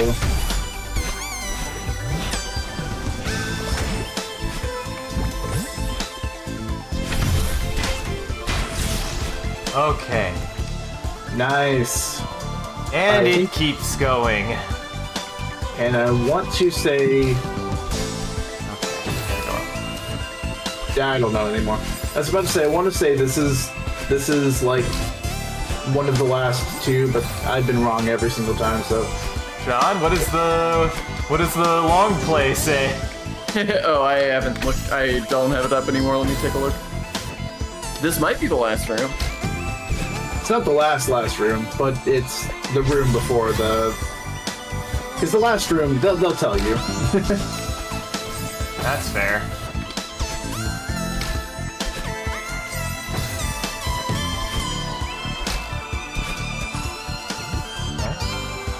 Ah, fuck, too soon. Which I think we'll get to the last room, and I would love to see you take some cracks at it. Even if we don't get through it tonight, just to see, like, you know, take a pass or two.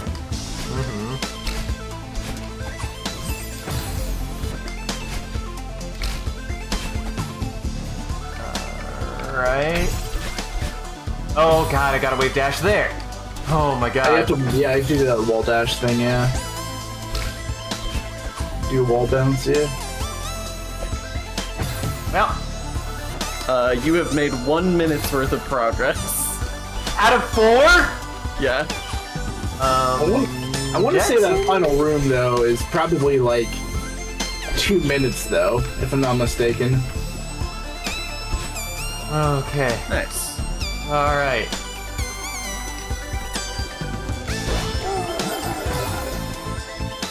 Okay. Oh, there's a bird. Hello, bird. Woo! I see what I gotta do. Boy, that's hard. Yeah, it's a lot of very precise, speedy timing. I think I have to wave dash. It's going to be wave dashing all the way through. You have to keep a lot of momentum. Like There that? we go. Yep. Feels good when it works. They do sound like Louser. Louser? And here we go. I think... Nope. Yep, last room. Oh. Oh god. Christ. I think the one room, the room where I got stuck was the hardest room of this section. This is it. We're almost out of here. Let's do this for Granny. Alright. Feel free to take a peek.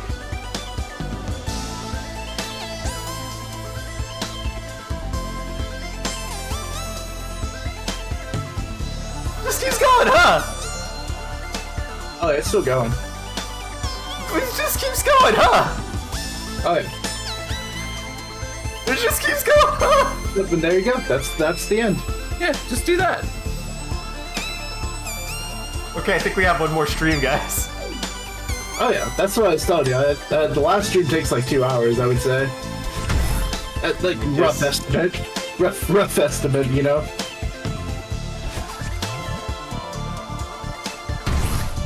Bad start. Bad.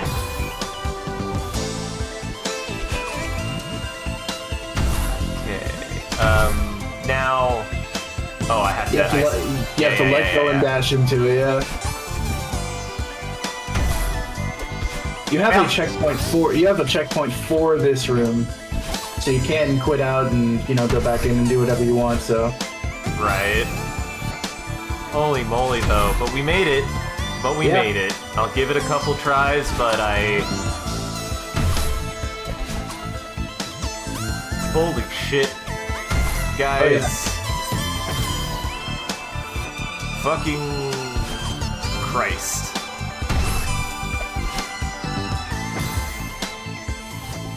Now,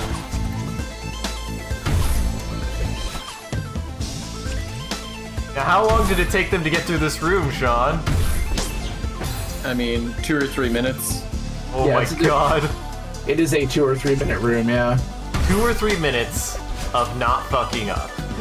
That's a long time in this game, guys. If it makes you feel better, there's a lot of there's a lot of like long, slow sections in this room. So like, there will be parts of this room where you're actually going really slow. Bless you.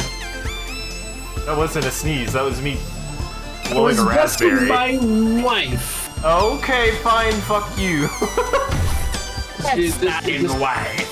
It just didn't pick up on the microphone. Ah! Well, Wrecked.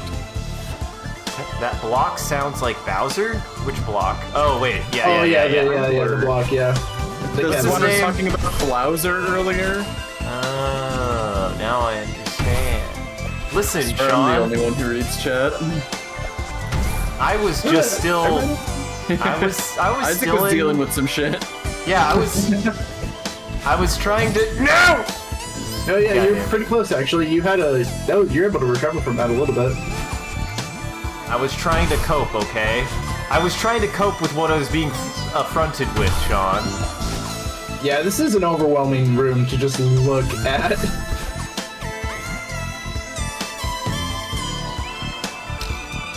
To be fair, Bowser was before this room, but yes. Yeah. That's true as well, yeah. Look, man, I was just trying to help my buddy find an excuse. I was just trying to say God bless you for my wife. I did say God bless you for my wife. God damn it. My friend. My friend! God, I got like a fuzz on my face. Why? Why? What is going on? Ugh. The itch is setting in. Not the itch. Isaac Don't needs you, fix. don't you give me the itch. I didn't give you the itch. Don't you give me the itch. Don't blame me for that.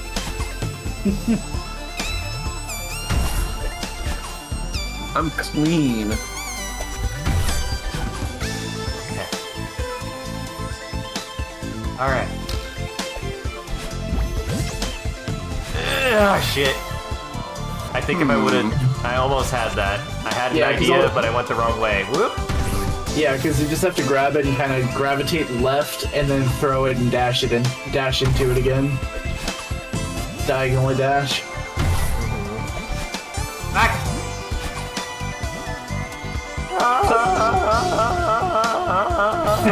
I do love that. So here's a cool tip you didn't ask for, but will become relevant at some point. You can slow and fast fall with the with Jellyfish Man, like by pressing up or down. I You didn't know can slow up it. did anything, yeah. Yeah, I believe you can slow your fall. I knew down did, but I didn't know up would do anything. I think up slows your fall. It looked like it did something. Yeah, definitely does something. Shit. Shit! Oh my god. There we go. Do what works. Do what works. To your, honestly though, dude, clearing this room in Chapter 9, I want to say in Celeste, you know, not including all those crazy mobs that the crazy people do. And if you're out there, you're awesome, crazy people. You're crazy, crazy awesome, but you are crazy. Yeah, but I want to say this room is the singularly hardest room in all of Celeste. So, I mean, it's just a marathon. It's just a marathon. yeah. So you will have truly conquered Celeste by conquering this room. But not yet. Don't give mean, up. Don't be a it's- baby. I mean, you've conquered so much of it already. You've conquered everything else in Chapter 9, and that is a huge amount. And I even liked parts of it that you hate. That's true. That is true. There was a part that I really, really disliked.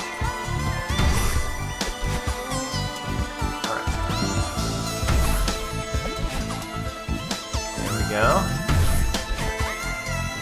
Alright, it's 10:30. I'm gonna give it one more college try to just see how far I can get. And that, I just wanted to see if I could get to the bird once, but that last one is just really... So let me check. Is there ever a break that I get to be able to touch the ground and just be like, can I think for a second? at some point. So here's the thing, right? There's more stage that they're not showing you. Right. A really good example. Up here. Yeah, it was up there, exactly. So there is, I believe, up there, I believe there is one spot where you can take a moment to kind of catch your breath, yeah. Can I? Oh, there might be something that... Well, no, there wasn't an electric box.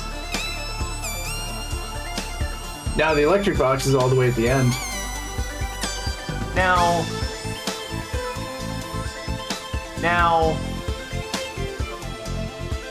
Oh, I probably... Okay, so jellyfish...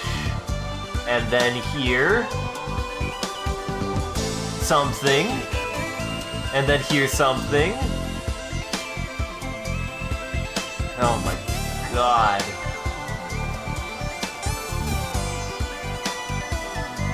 I don't know. Oh boy, that's gonna be fun. That's gonna be fun, guys. I made it a quarter of the way there. Yeah. Almost. Oh, the bird. The bird probably gets somewhere in there. Oh, yeah, bird does bird stuff, yeah. Alright. Well, either way, I think this is a good stopping point. So, thank you for joining, everybody. I hope you had a good time and enjoyed the show. If you're able to join the live show, thank you for stopping by and chatting and watching. If you're watching this in the future, thank you for taking the time to go back and rewatching the VOD. We appreciate it. If you're out there and you enjoyed this and you want to see more of what we're up to, I recommend scrolling down below and following or clicking any of the links. There's a link to an Instagram, a Facebook, a Twitter, and a Discord. We post when we go live on any one of those platforms, as well as anything else that we're up to, and just generally, you can come hang out with the rest of the community there. It's a good time on the Discord.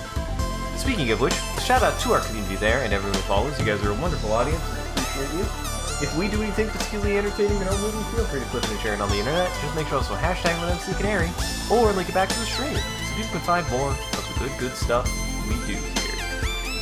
Also, stick around to the very end. We usually do a bit of a closing bit, and we do raid after every stream, so that way the vampires in our chat can keep watching. Just make sure to everyone else out there to go lock your doors and windows, because it's almost lunchtime for vampires. And as always, a huge thank you to everyone who supports the stream and all of our subscribers. Your generosity allows us to continue to expand the stream, as well as take on more projects, and the stream would not be made possible without viewers like you. So we thank you. If you want to see your name added to this list, as well as a couple of the benefits you can get, you can always subscribe directly on Twitch, or check out the Patreon page. That'll show you everything that you can get, and any amount is always appreciated. Once again, thank you. And thank you to Romans who do a wonderful job holding back the robot army and preventing them becoming famous. Thank you, Sean and Jackson, for playing Celeste with me. I had a good time. Yeah. Hell yeah. And Kirby considers it a moral victory when I like something that someone else dislikes. I don't know if that does that make me morally right, or does it only apply to him? I mean, it depends if you take the same stance or not. Yeah, he considers it a moral victory when he likes something that someone else dislikes. I don't know, I just try to if somebody doesn't like something or immediately writes it off, especially like in a game, I always like try to give it a fair shake and a fair shot to see if it just has some kind of special tech behind it. So I don't think that makes me morally right. It just means I hate metas, I guess. Who would like to start housekeeping? Well, I got some VODs just hanging out on the internet. Downtown Voice Acting. You can find me on Twitch and YouTube. Got just old stuff hanging out. Free to see it. If you And- enjoy the stream, oh. Ooh. Sorry. And you'll see us again tomorrow when we do a tabletop session live. It is, Spoilers! Something- But go on. it's, that's fair. But, yeah, it'll be really cool because, we'll actually, no, I won't spoil that much, but I've been cooking a tabletop session for a while. I was doing some preparation today and probably be finishing preparations tomorrow. So I've got some Got some highs and some lows, some fantasy and otherwise. There's gonna be a lot of different things in it, and it's gonna fit into like a 3-hour session or less. So yeah, come and check it out. Definitely tune in because Isaac and I don't know fuck all about what it is yet. Yeah. So we're gonna be right there with you folks. Yep. He said no character sheets needed, don't even know what the system is, so we're just gonna go in there feet first, and hey, if we wanna make this a thing, I'm down. So anyway. Yeah, and I even scratched like because I even gave some tips on like stuff I'd like to see, but then I was like, actually, no, forget all that. I can just scratch everything, go in blind. And so we shall. Yeah. And yeah, making this thing a thing might be cool. Yeah, I'd be down to. Yeah. It would be cool to get a tabletop night into our rotation sometime. Yeah. It would be nice. Listen, if this is successful, I have ideas. But whoa, that's a lot of pressure. But go on. So check that out tomorrow. And while you're waiting, if you want to see me talk about a video game, including the one we just played today, check out Talking Skull on YouTube. And check out the rest of our friends, Virtual Boys, Corvus Cryptid, Crowcast TV, and BlueXPs. Virtual Boys is James and Arthur's Twitch, where they were playing co-op games or multiplayer games. Corvus Cryptid is Ren's Twitch channel, and they were playing cozy games or spooky games. Crowcast TV is Tara's channel, and she was doing live art on Twitch. BlueXBs is Aqua's channel. She was doing horror games and multiplayer games, and you can find the rest of my stuff on that link tree. There's a bot channel for the Twitch, YouTube for my own stuff, an art station for my artwork, SoundCloud for my music. So go check everybody out. Goblin Entertainment. Alright, stick around. We're gonna head to someone. We're gonna head to somebody who's even fucking around. Who even is fucking around? Oh, Mino's live. John J and Mino are live. I haven't gone to Mino in a while. We'll go ahead and head over to Mino Mushi. He's another VTuber. They're fun. They're good. They're a good time. They're playing Splatoon 3. So stick around for that. Otherwise, have a good evening, everybody. Take it easy. Jackson, is there anything you'd like to tell the audience? Nope. Nothing. Sean, is there anything you'd like to tell John Oliver? You're doing great work. Keep it up. Be our god. Be our god, please. I mean, if not, at least be the president. I don't know, man. We need someone. When are we gonna get our first funny boy president? Because we haven't had one yet. I don't think it could be John Oliver because he's not a natural-born United States person. Damn it. Yeah. I mean, that's why the governor had to stop at California because he couldn't become president, unfortunately. Couldn't be the presidentator. Yeah, he couldn't be the presidentator. If only. I'm gonna vote. I'm gonna put that on the ballot. Presidentator. Don't. This election's really important. Yeah, it is. Yeah. I know. Yeah. Dang, that's a really real way to end this stream. Quick, somebody say something funny. Something funny. God, that's never funny to say.